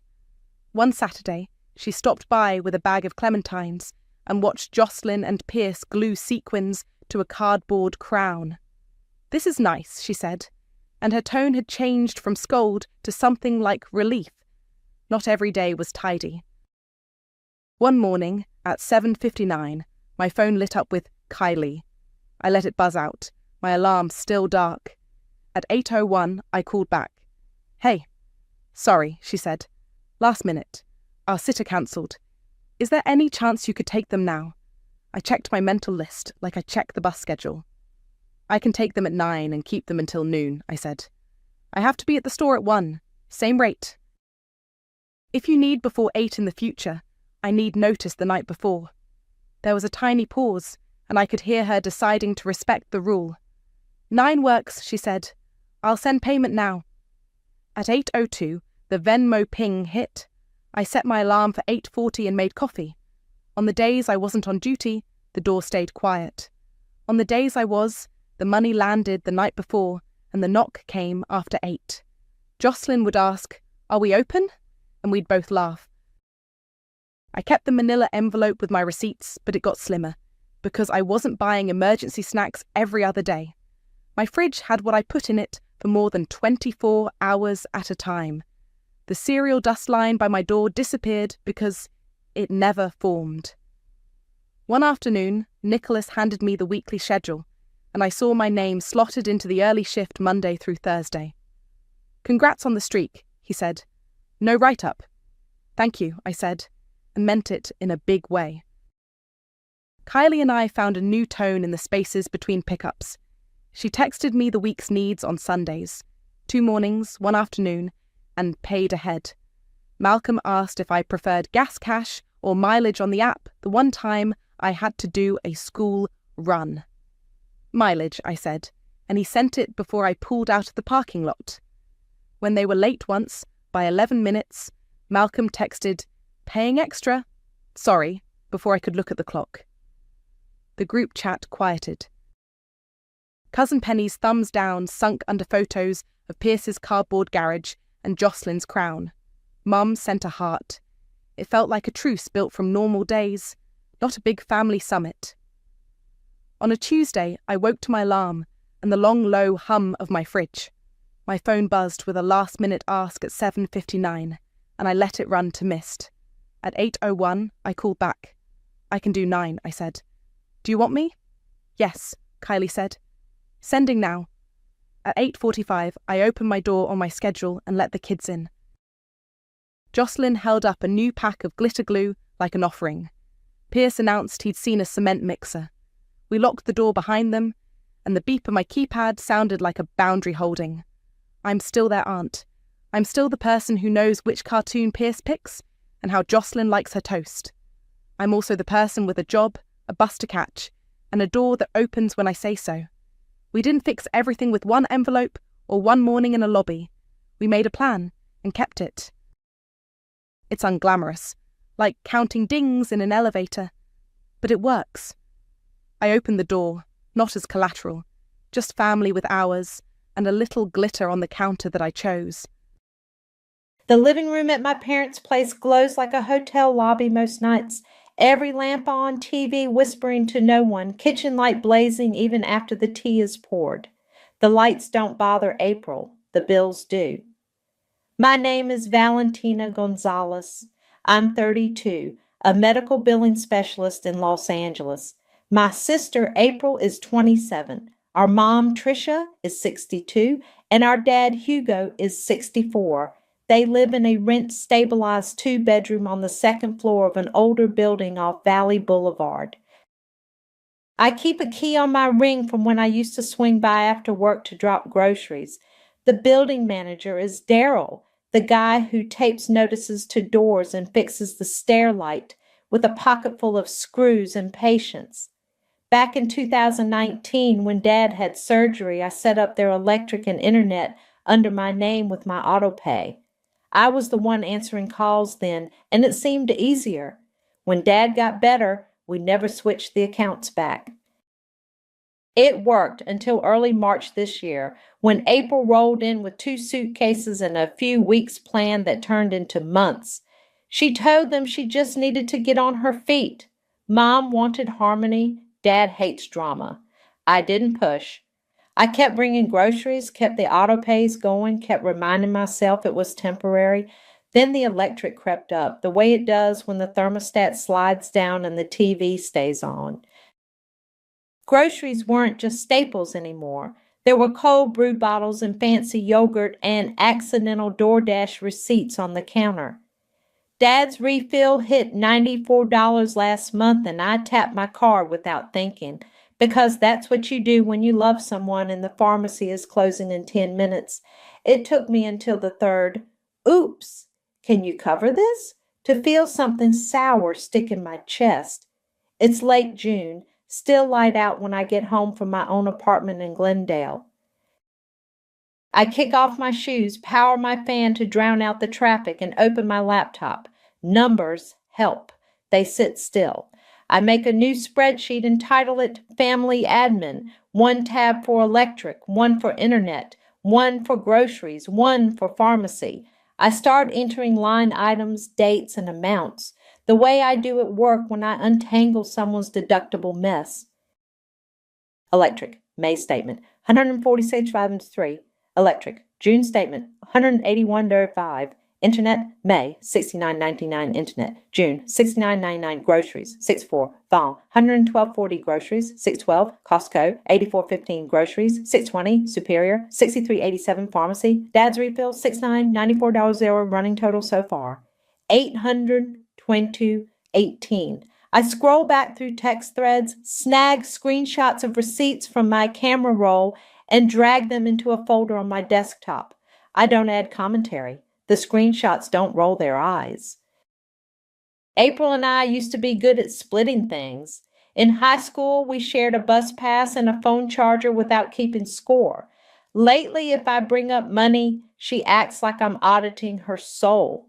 2 weeks ago, I showed her the internet bill while she was filming a TikTok in the hallway, and she laughed. "Relax, Val. You love paying for stuff. It's kind of your thing." I draft a message in our family chat and delete it. I draft again, simpler. Then I make it a direct text to April to keep Mom out of it. "Hey, no pressure, but here's the breakdown so far. Attached are receipts. We said temporary in March. It's almost July. Can we split utilities and groceries starting now? Total to date is $892 or $18. I hover. My heart taps fast. Not because the numbers scare me, but because I can already see April's eyebrows hitching up in amusement. I copy the spreadsheet link and add it under the text. I attach the pharmacy receipt with Dad's name cropped out. I read the message out loud once so I can hear if I sound like a cop. I don't. I hit send. The little gray bubble pops up immediately. I watch it pulse. It disappears. It comes back. It disappears again. My phone sits on the coffee table like a bomb waiting to go off. I put the phone face down and get up to wash a plate that's been in my sink too long. The fan pushes air across my calves. Outside, someone's car alarm chirps and stops. I dry the plate, set it on the rack, and pick up the phone again. Nothing. I set it down and opened the spreadsheet to triple check the math. The total stays stubborn. I add a column for paid by April and leave it blank. I write a note at the top, split evenly starting July 1st. My dad calls me around 9 most nights to ask if I've eaten. He tells me which baseball game he watched. He doesn't talk about his meds unless I bring them up, and he grumbles about co-pays like the price will flinch if he complains enough. Mom texts photos of whatever she braised. April posts reels from the living room, lights soft, music up. My phone buzzes. The gray bubble is back. It blinks once, twice, then vanishes like a fish slipping under a dock. I stare at the screen until it dims. The spreadsheet hums in the background. My apartment is quiet, the good kind, the kind where I can hear my own careful thoughts and not feel weird about them. I turn the phone over again and the screen lights up my face. The gray bubble is gone, no reply. Just me, my numbers, and a key on my ring I haven't stopped carrying. My phone lit up at 8:07 a.m. with the family chat ping, not a reply from April to me. April, LMAO, look at this. The bill police is here.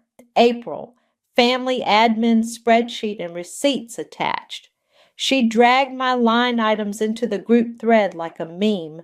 The preview showed my clean little columns and the total at the bottom, $800.18. April. Should I start charging for AIR next? If Val wants to rent a room, she can pay a deposit like everyone else. Mom sent a single sad face. Then, a beat later, let's not fight. Dad didn't text. The dots bounced under April's messages, then stopped.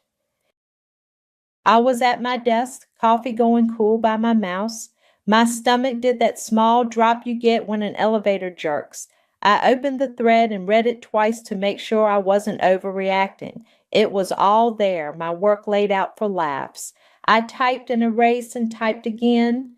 I kept it short. Me. Those are real bills. I've been paying them. April. Girl, relax. You set it up. You like doing this. It's your thing. Me. Electric and internet are under my name. I covered groceries and Dad's $94 refill last week. It's not my thing. It's money. Mom, can we please just talk later? I didn't want to pull Mom into a 3-on-1. I dropped a photo of the pharmacy receipt, cropped like before, so it just showed the total and the date. I didn't add a paragraph. The truth was simple enough in black ink. April sent a laughing emoji at the receipt. April, wow, $94. We'll all die without your heroics. My dad's name flashed on my screen a second later. I stepped into the break room and answered. You okay? He asked, voice rough with sleep or coffee. Are we okay? We're okay, I said, keeping my voice steady. I just need help with the bills. The electric and internet are still on my auto pay. Groceries add up. I can't keep covering everything. He sighed. I could hear the TV in the background, low. I don't like all this chat fighting. I don't either, I said. That's why I sent the numbers. Silence. Then his small cough. Your mother hates this. I know, I said. I'm not trying to embarrass anyone. I just need April to pay her share. He didn't argue. He never does when it's about money. He's practical like that. Okay, he said finally. We'll talk later. When I got back to my desk, April had kept going, posting a screenshot of my note at the top of the sheet, split evenly starting July 1st. April. She put a start date and everything. Should we sign in blood too? Me. Split evenly starting July 1st means from now on, not back charging you for last year, just asking for your half since March when you moved in for a few weeks. April. Or it's OMG. You were counting? This is crazy. Who keeps receipts on their own family? Me. I do. So Dad's meds get refilled on time and the lights stay on. Mom dropped another emoji. A folded hands one this time. Please, kids. Enough, I wrote out and deleted. I didn't want to give April more to screen cap. My phone buzzed again. A DM from April popped up separate from the family thread. April, don't come around here again. I stared at it. No LOL, no emojis, no softening. Straight text. It hit me in a different place than her jokes. I took a breath and looked back at the family chat where she was still performing. April. She's going to start charging Dad per baseball game, ha ha ha. I didn't respond to that. I took a screenshot of her DM and saved it in the same folder as the receipts. Family admin was becoming a real archive. Dad called again at lunch and we didn't mention the DM. He asked if I'd eaten. I said yes and told him to drink water because the forecast was going to be hot this week. He said, "Okay, boss," the way he always does when he's trying to make peace.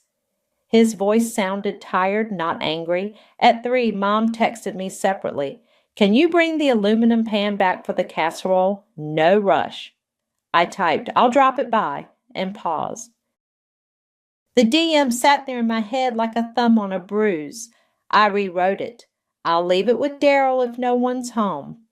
She sent a heart. She hates confrontation. I know she'll ask April to be nice and April will tell her not to worry about it and the cycle will loop. It's been looping since March.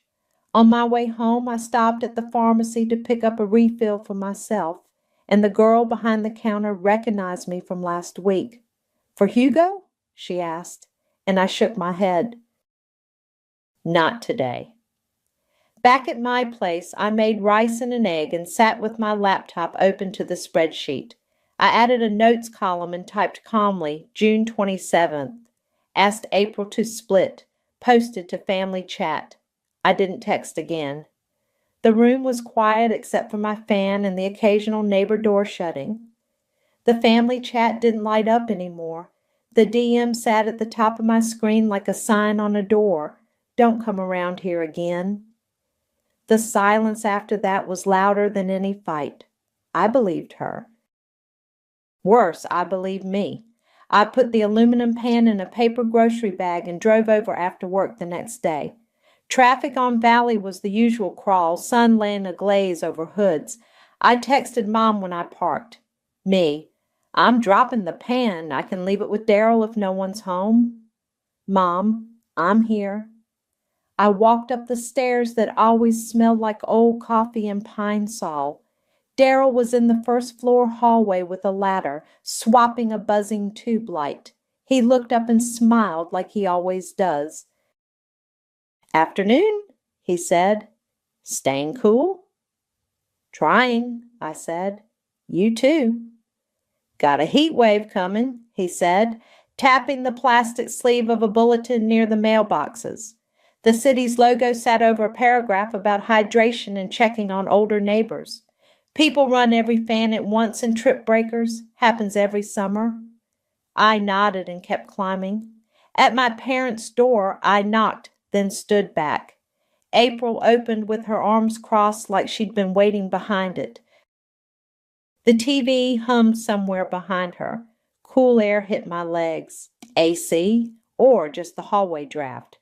"We said don't come around here," she said. No hello. "I'm dropping Mom's pan," I said. I kept my voice even and held up the bag. "She said she's here." Mom's voice floated from the kitchen. "I'm in here," like she was narrating a sitcom from the next room. April didn't move. She looked at the bag like it might explode. "Leave it." "I can set it on the shoe rack," I said. "It won't take a second." She stayed planted, blocking the entry, the chain loose but visible at her shoulder. Her mouth did that little twist it does when she wants the last word. "Leave it." I set the bag down on the doormat. "Mom, the pan's at the door," I called.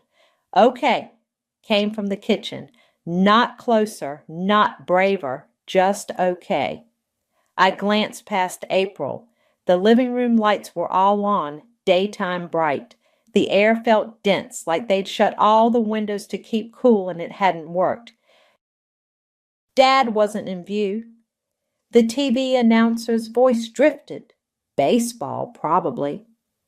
April's eyes cut to the right, landing on the keyring hanging from my belt loop. "You don't need that anymore?" she said. "I'm not letting myself in," I said. "I haven't." She rolled her eyes and stepped back just enough to tow the bag over the threshold. She bent, picked it up like it offended her, and set it inside. Then she stepped forward again and put her hand on the deadbolt. She looked me in the face and turned it.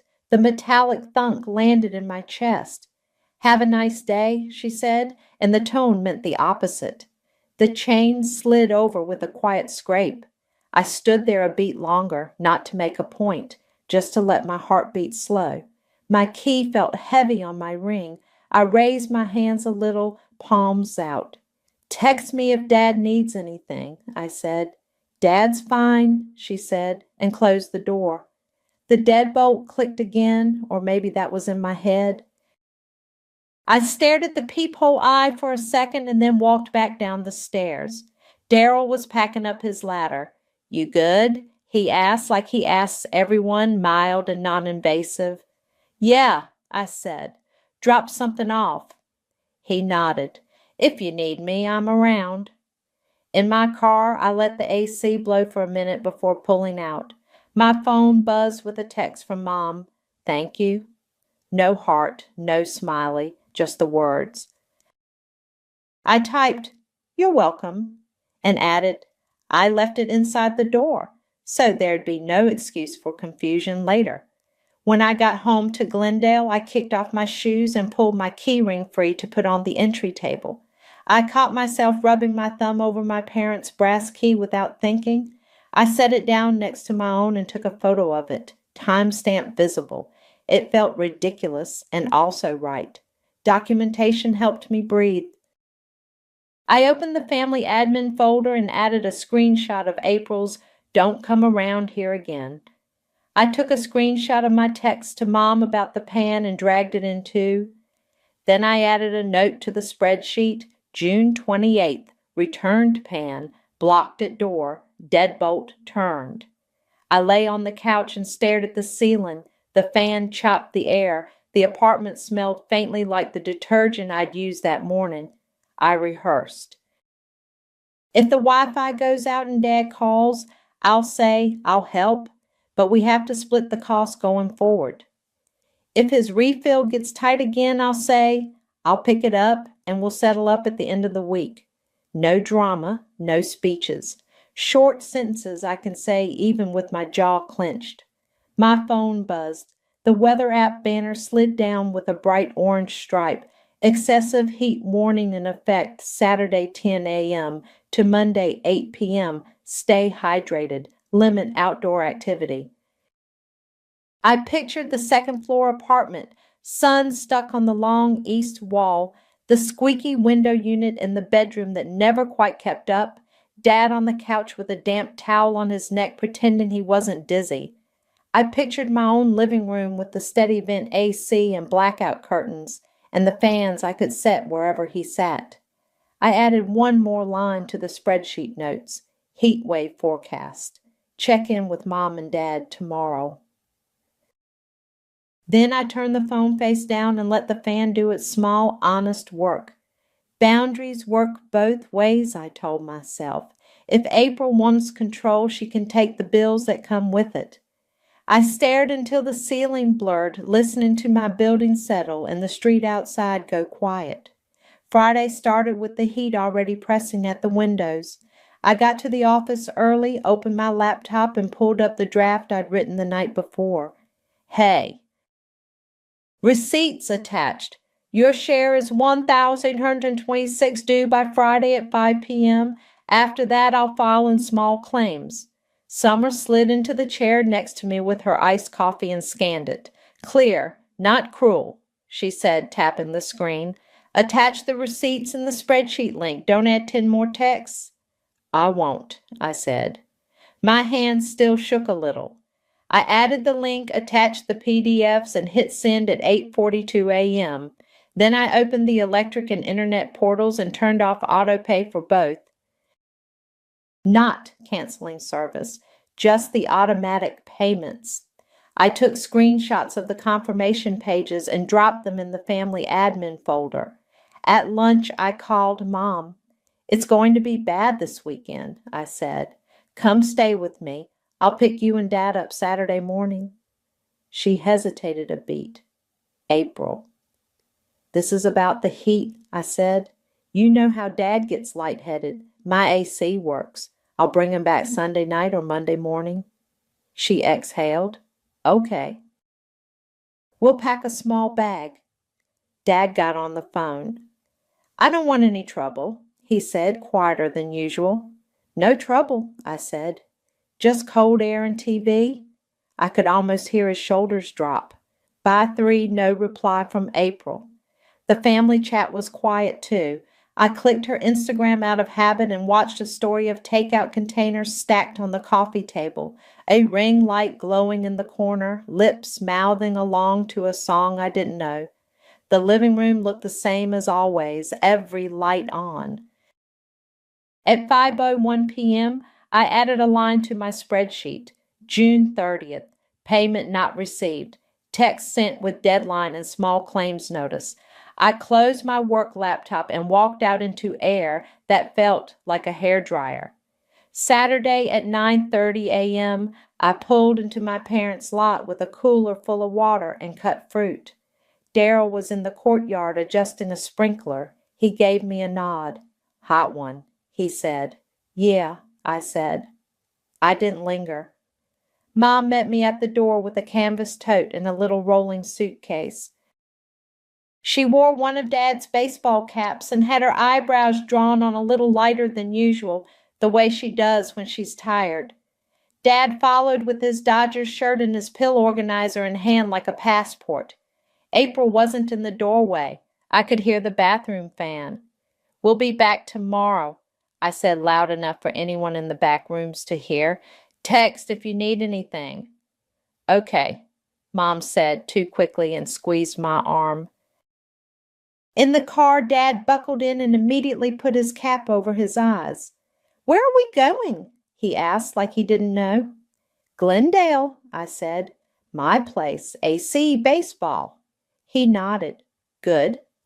At my apartment, I set them up like a hotel. Fresh sheets on the pull-out couch, fans angled from the corners, a tray with water, Dad's pills, his readers, and the remote. I pulled the blackout curtains and put a big bowl of ice in front of the floor fan like my neighbor swears by.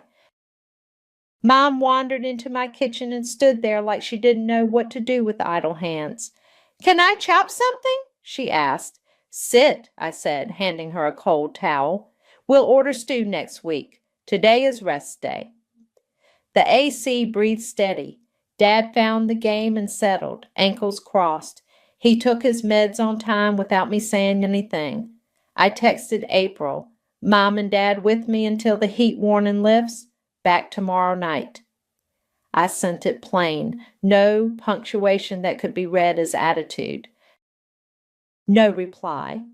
10 minutes later, another Instagram story, her in the living room with the ring light, a lip gloss swipe. I put my phone face down. Summer called in the afternoon to check on me. "You good?" she asked. "I hate all of this," I said, "but they're cool and hydrated." "Then you're doing it right," she said. "Let the consequences be the consequences." We watched movies and baseball and took short, slow walks down the hall to the trash chute, like it was a field trip. I kept my voice low, kept every sentence short. Dad dozed between innings, woke up to eat, and asked how long the heat would last. "Through Monday morning," I said. "You'll be home soon." Saturday night, the city hummed outside. I slept light. Sunday, we did it again. Water, cool towels, quiet. My phone stayed blank of April's name except for the occasional story I didn't open. I checked the electric account once. Past due glared back at me with the date circled in red from earlier in the month. I closed it and made eggs. In the late afternoon, Mom scrolled through old photos on her phone, showed me one of me and April in matching plastic bead necklaces. You two used to share everything, she said, not accusing, just remembering. We still can, I said. It came out flat. I didn't try to fix it. As the sun went down, the air finally loosened. I started packing a bag for them to take back, leftovers in containers, extra water, the coal pack wrapped in a dish towel. My phone lay on the coffee table, silent. At 8:13 p.m., it lit up. April across the top. The preview flashed 2 words, pick up. April didn't wait for hello. You happy now? The lights are out. Fix it. I stepped into my kitchen so Mom and Dad wouldn't hear. The AC hummed steady. My living room glowed soft and calm, the opposite of whatever was happening on Valley. What's out? I asked. All of it. Everything, she snapped. It keeps going and coming. Now it's dead. You turned off auto pay and they shut it off. Get it back on. It's Sunday night, I said. I kept my voice level. I can't pay a utility after hours and make them restore anything right now.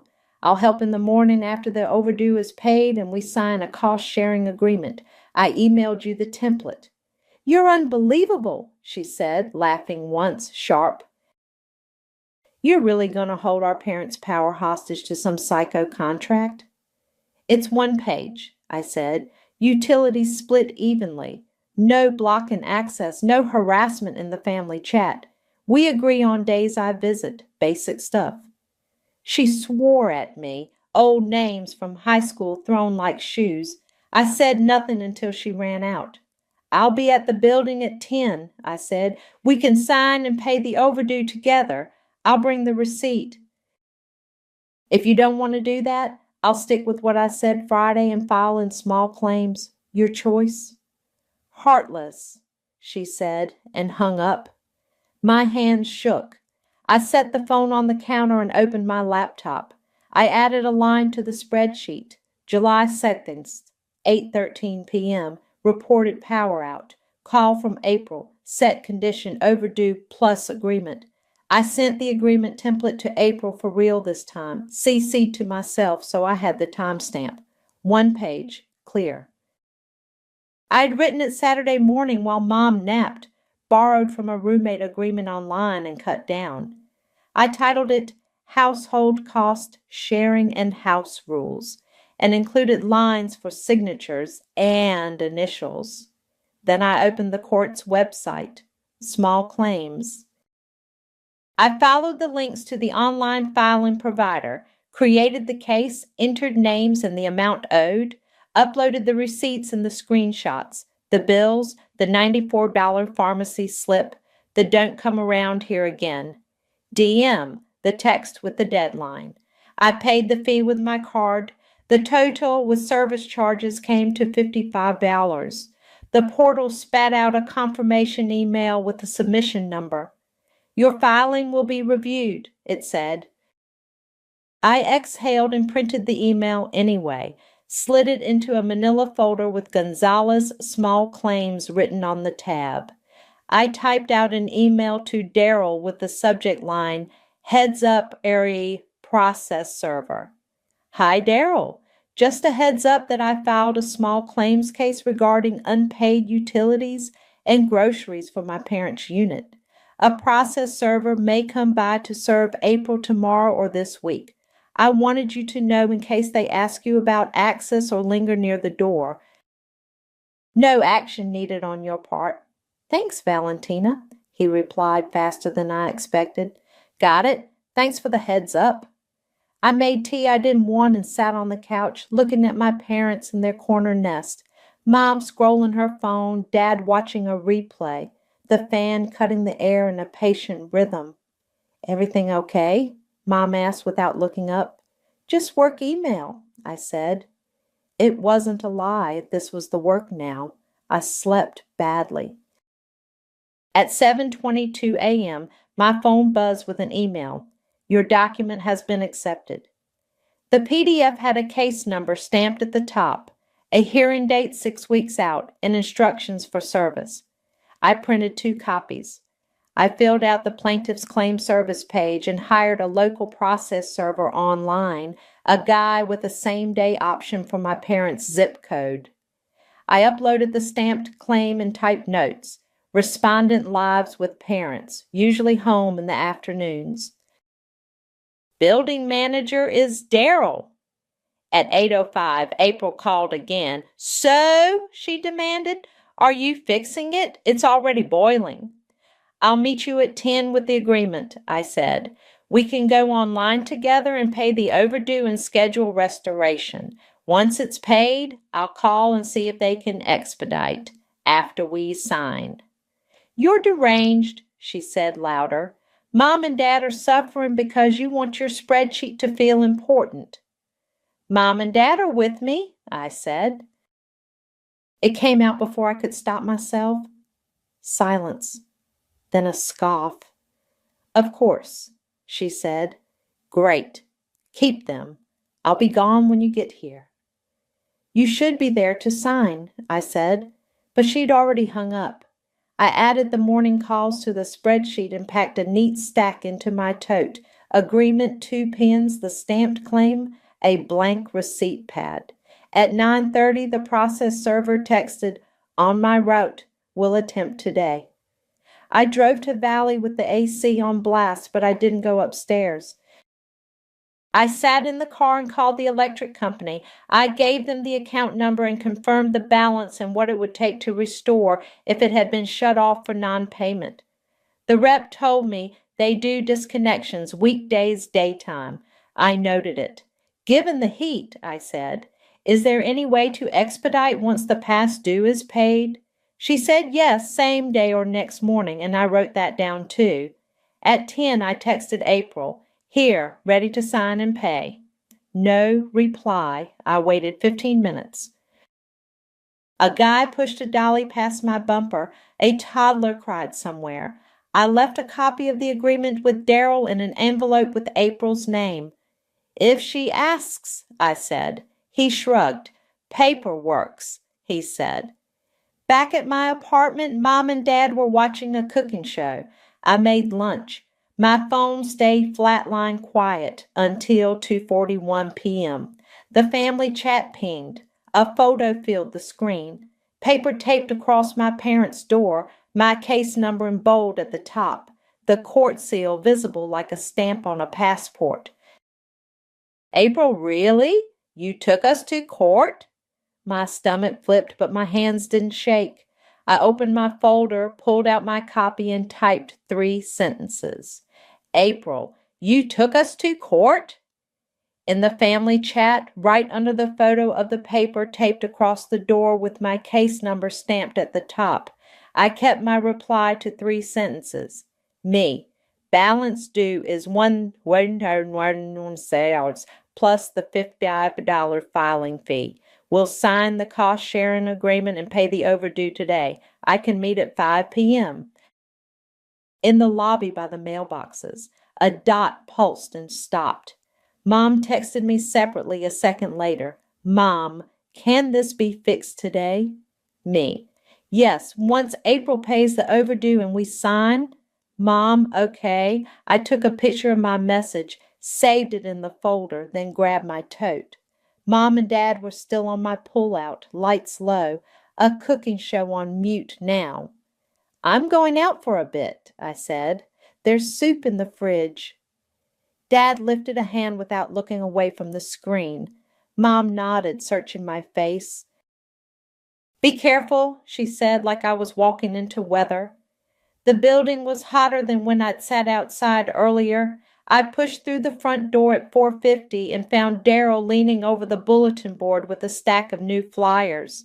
He looked up at the envelope in my hand and then at my face. That your paper? He asked, chin tipping toward the second floor. Yeah, I said. Process server posted and mailed. I'll file the proof when they send it. He made a small, low whistle. This stuff gets real when it's on paper, he said, not judgment, just fact. I'm hoping it makes things simple, I said. I set my tote on the little mail table and took out the one-page agreement, the receipt pads, 2 pens. My copy of the stamped claim stayed in the folder. I wasn't going to wave it around. We didn't have to wait long. April came down the stairs fast, hair up, keys jangling like a warning. She didn't say hi to Daryl. She aimed herself at me and thumped a crumpled money order onto the table like she was slamming a card in a game. "There," she said, voice pitched bright and thin. "600. Take it and call the stupid light people." I looked at the amount. $600 made out to my full name, the memo line blank. I didn't touch it. "The balance is $1,020 plus the $55 filing fee," I said. "We'll sign the agreement. You'll pay the full amount that's due now, and then I'll call to expedite restoration." She laughed, a single bark. "I don't sign your little contract. I'm not your roommate," she said. "I'm family. You don't take family to court." "You told me not to come around," I said. "This makes expectations clear. Utilities split evenly. No blocking access, no more performing in the family chat." I kept my voice calm. "It's 1 page. She slid the money order closer with 2 fingers. "Take it," she said. "It's what I have right now." Daryl glanced between us. He didn't move to leave, but he didn't insert himself either. The air smelled like hot dust and laundry soap. A stroller squeaked by. A neighbor murmured, "Excuse me." I pulled the agreement toward me so it wouldn't get smudged by the sweaty envelope. "Full amount plus the fee," I said, "or we let the hearing date stand." Her jaw flexed. "You love this," she said. "You love being in charge. You love your little files. What, are you going to keep tabs when Dad sneezes next?" I didn't follow her out to that ledge. "We'll pay the electric together on my phone after you pay me what you owe. I already called this morning. They can restore same day or tomorrow morning once the past due clears. If we do nothing, it'll sit. I'm not paying it alone." She looked at Daryl like he might back her up. He just lifted his eyebrows slightly, the way people do when they don't want to be used. "Y'all can use the office chair if you need a seat," he said, pointing at the rolling chair tucked under a mail cubby. "That table's wobbly." "We're fine," I said. April rolled the edges of the money order envelope between her fingertips until it got soft. "Mom's upset," she said, like a test balloon. "Mom texted me," I said. "She wants it fixed today." "This is how we fix it." The stairwell door swung and shut upstairs. Someone laughed on the landing. I could hear the TV low in one of the first-floor units, a soap in Spanish, the words drifting in and out like steam.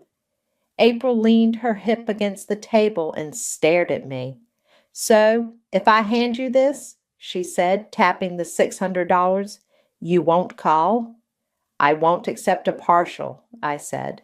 "When you bring the full amount plus the $50, we'll sign and I'll call. If not, we keep the date in 6 weeks and we'll both bring our paperwork." Her face went flat in a way I recognized from high school, the look she used to give teachers who asked for makeup work. She turned her palm up like she might sweep all the papers off the table. I anchored the agreement with my forearm. She lifted the money order again and held it in midair between us, waiting. I didn't take it. I let the beat stretch until her arm dropped. "Full amount plus fee," I said again, sliding the envelope she'd set down back toward her side of the table with 2 fingers. "Or we let the hearing date stand." April stared at me for a long beat like she was waiting for me to blink. Then she snatched the money order back, stuffed it into her tote, and said, "Fine, don't move." She clattered up the stairs. Daryl lifted a shoulder. "You want water?" he asked. "I'm okay," I said. I stood in the lobby with my tote and watched the minute hand inch past 5. A neighbor pulled junk mail and left a pile of glossy coupons in the recycle bin. The building felt like a held breath. At 5:28, April came back down, cheeks flushed. She had a second envelope and her phone in her fist. "Here," she said, planting the new money order on the table next to the first. "And I sent you $81 on Venmo. Don't say I never pay you." My phone buzzed in my bag. I checked it. $81 from April. Fee. I took a photo of both money orders and the Venmo screen, then slid the envelopes into my folder. "Full amount plus fee," I said. "Thank you." I kept my voice even because it helped me think. "Let's sign upstairs." We walked up together. The hallway was darker than usual. The stair light Darryl had replaced still hummed, but the second floor felt dim. Inside the apartment, the air was thick and the living room lamps were dead. Sun angled in flat strips across the carpet. The TV sat like a black square in the corner. We took the kitchen table because it was the only clear surface. I set out the one-page agreement in the receipt pad, lined up 2 pens on the edge like we were about to take a test. April sat, elbows planted, jaw set. "I'm not your tenant," she said before I could speak. "You're getting off on this." "This is a simple agreement," I said. I tapped each section. Utilities split evenly on the first of the month. Groceries split when one of us shops. Chores by days. Trash and bathroom on alternating weeks. No blocking access, including changing locks or deadbolting to keep family out. No harassment in the family chat. We confirm visit days to avoid ambushes. She gave a short laugh at ambushes, but didn't argue the specific lines.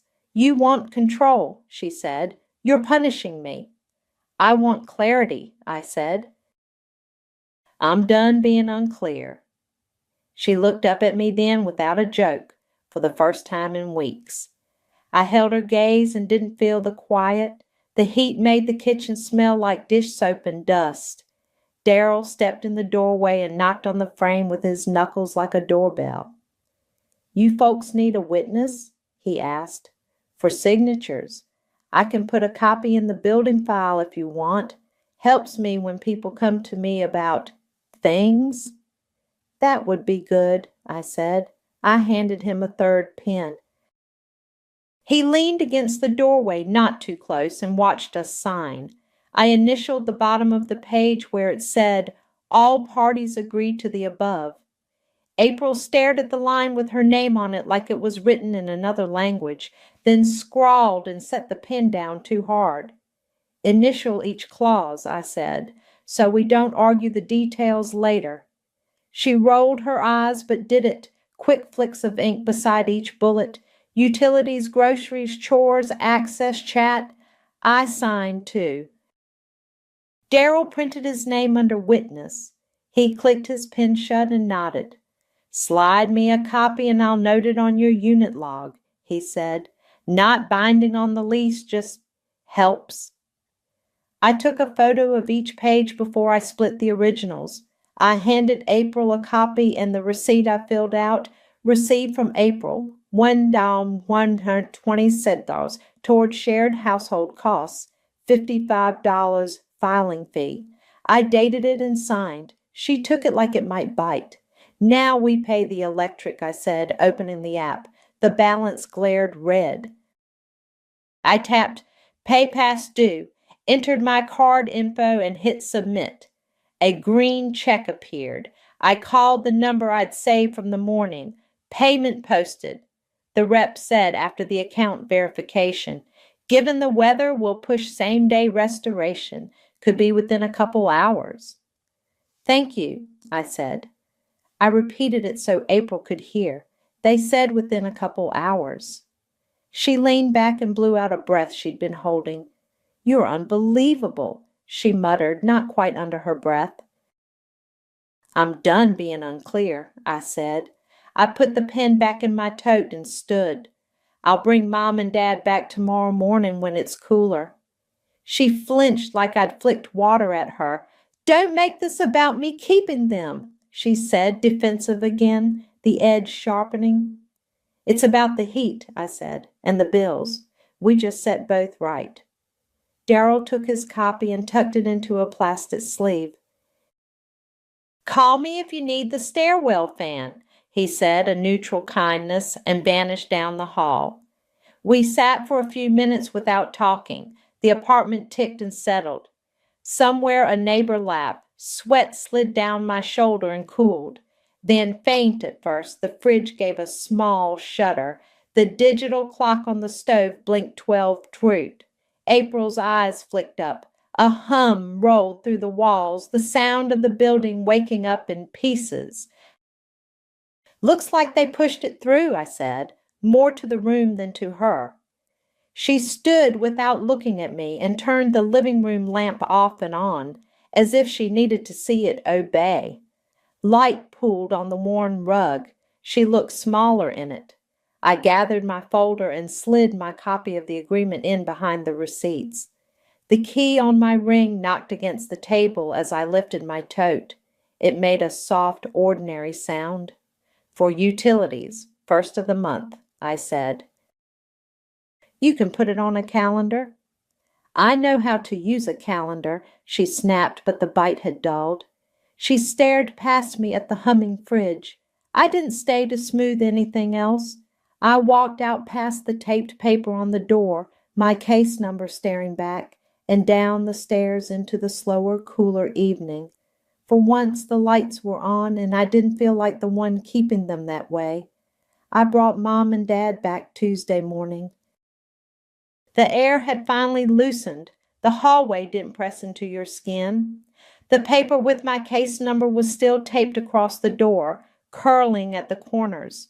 Inside, the fridge hummed steadily and the stove clock blinked 12 fure. Mom took off her cap and smoothed her hair. Dad headed straight for his chair like the last 2 days were a long ad break. April didn't come out of the back until we were setting the tote down. She looked at me, then at the stack of containers I'd packed. We're good, she said, clipped but not sharp. I emailed you a PDF of the agreement, I said, keeping my voice neutral. Darrell has a copy in the building file.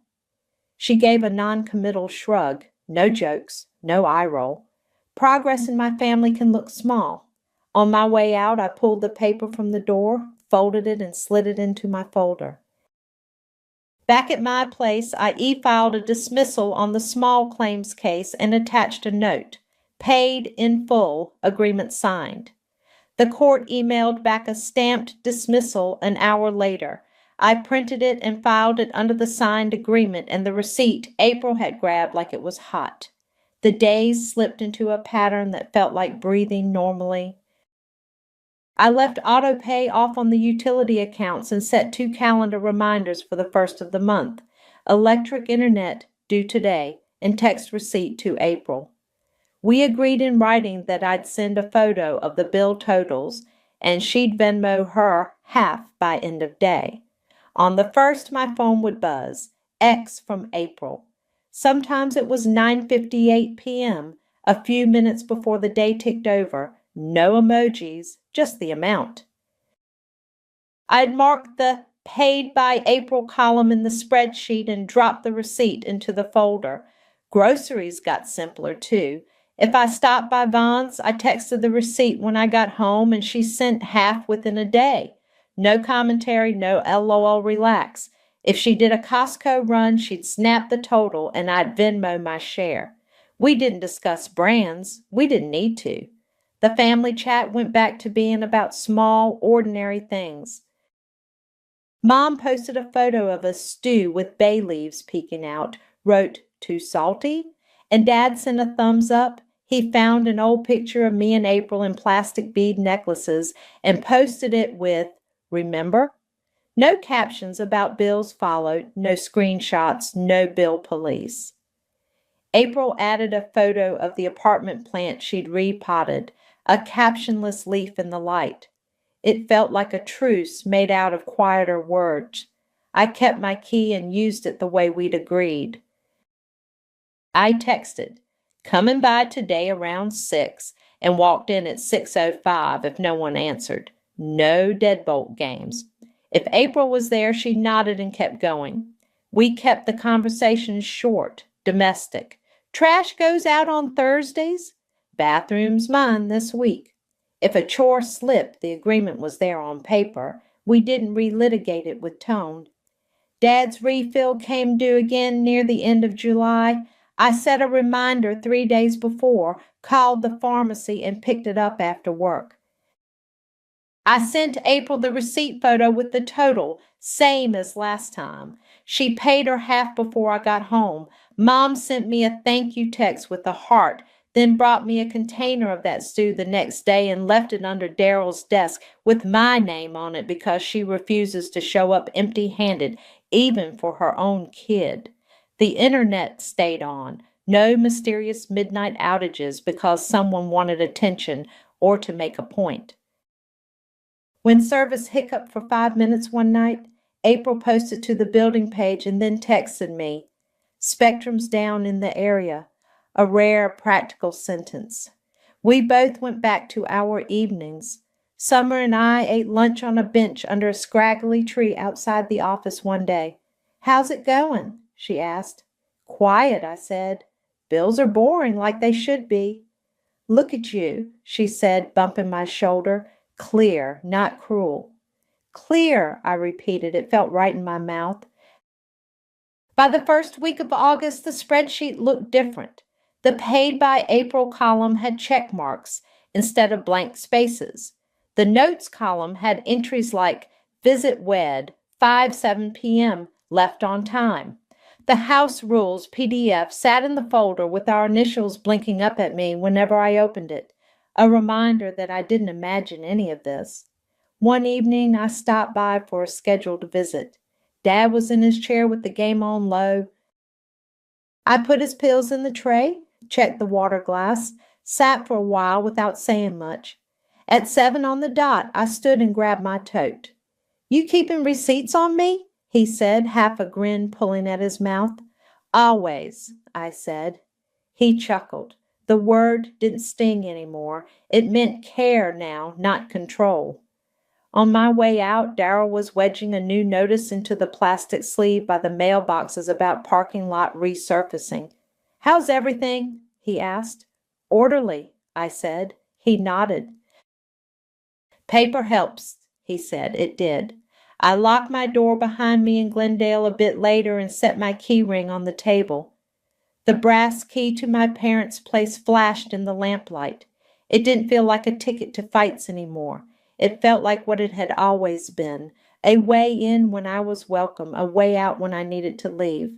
I washed the stew container Mom had sent, dried it, and put it by the door to return on the day we set. The fan moved the air in its steady way. The calendar pinged once, a soft reminder that bills were due next week. I smiled. I liked that sound.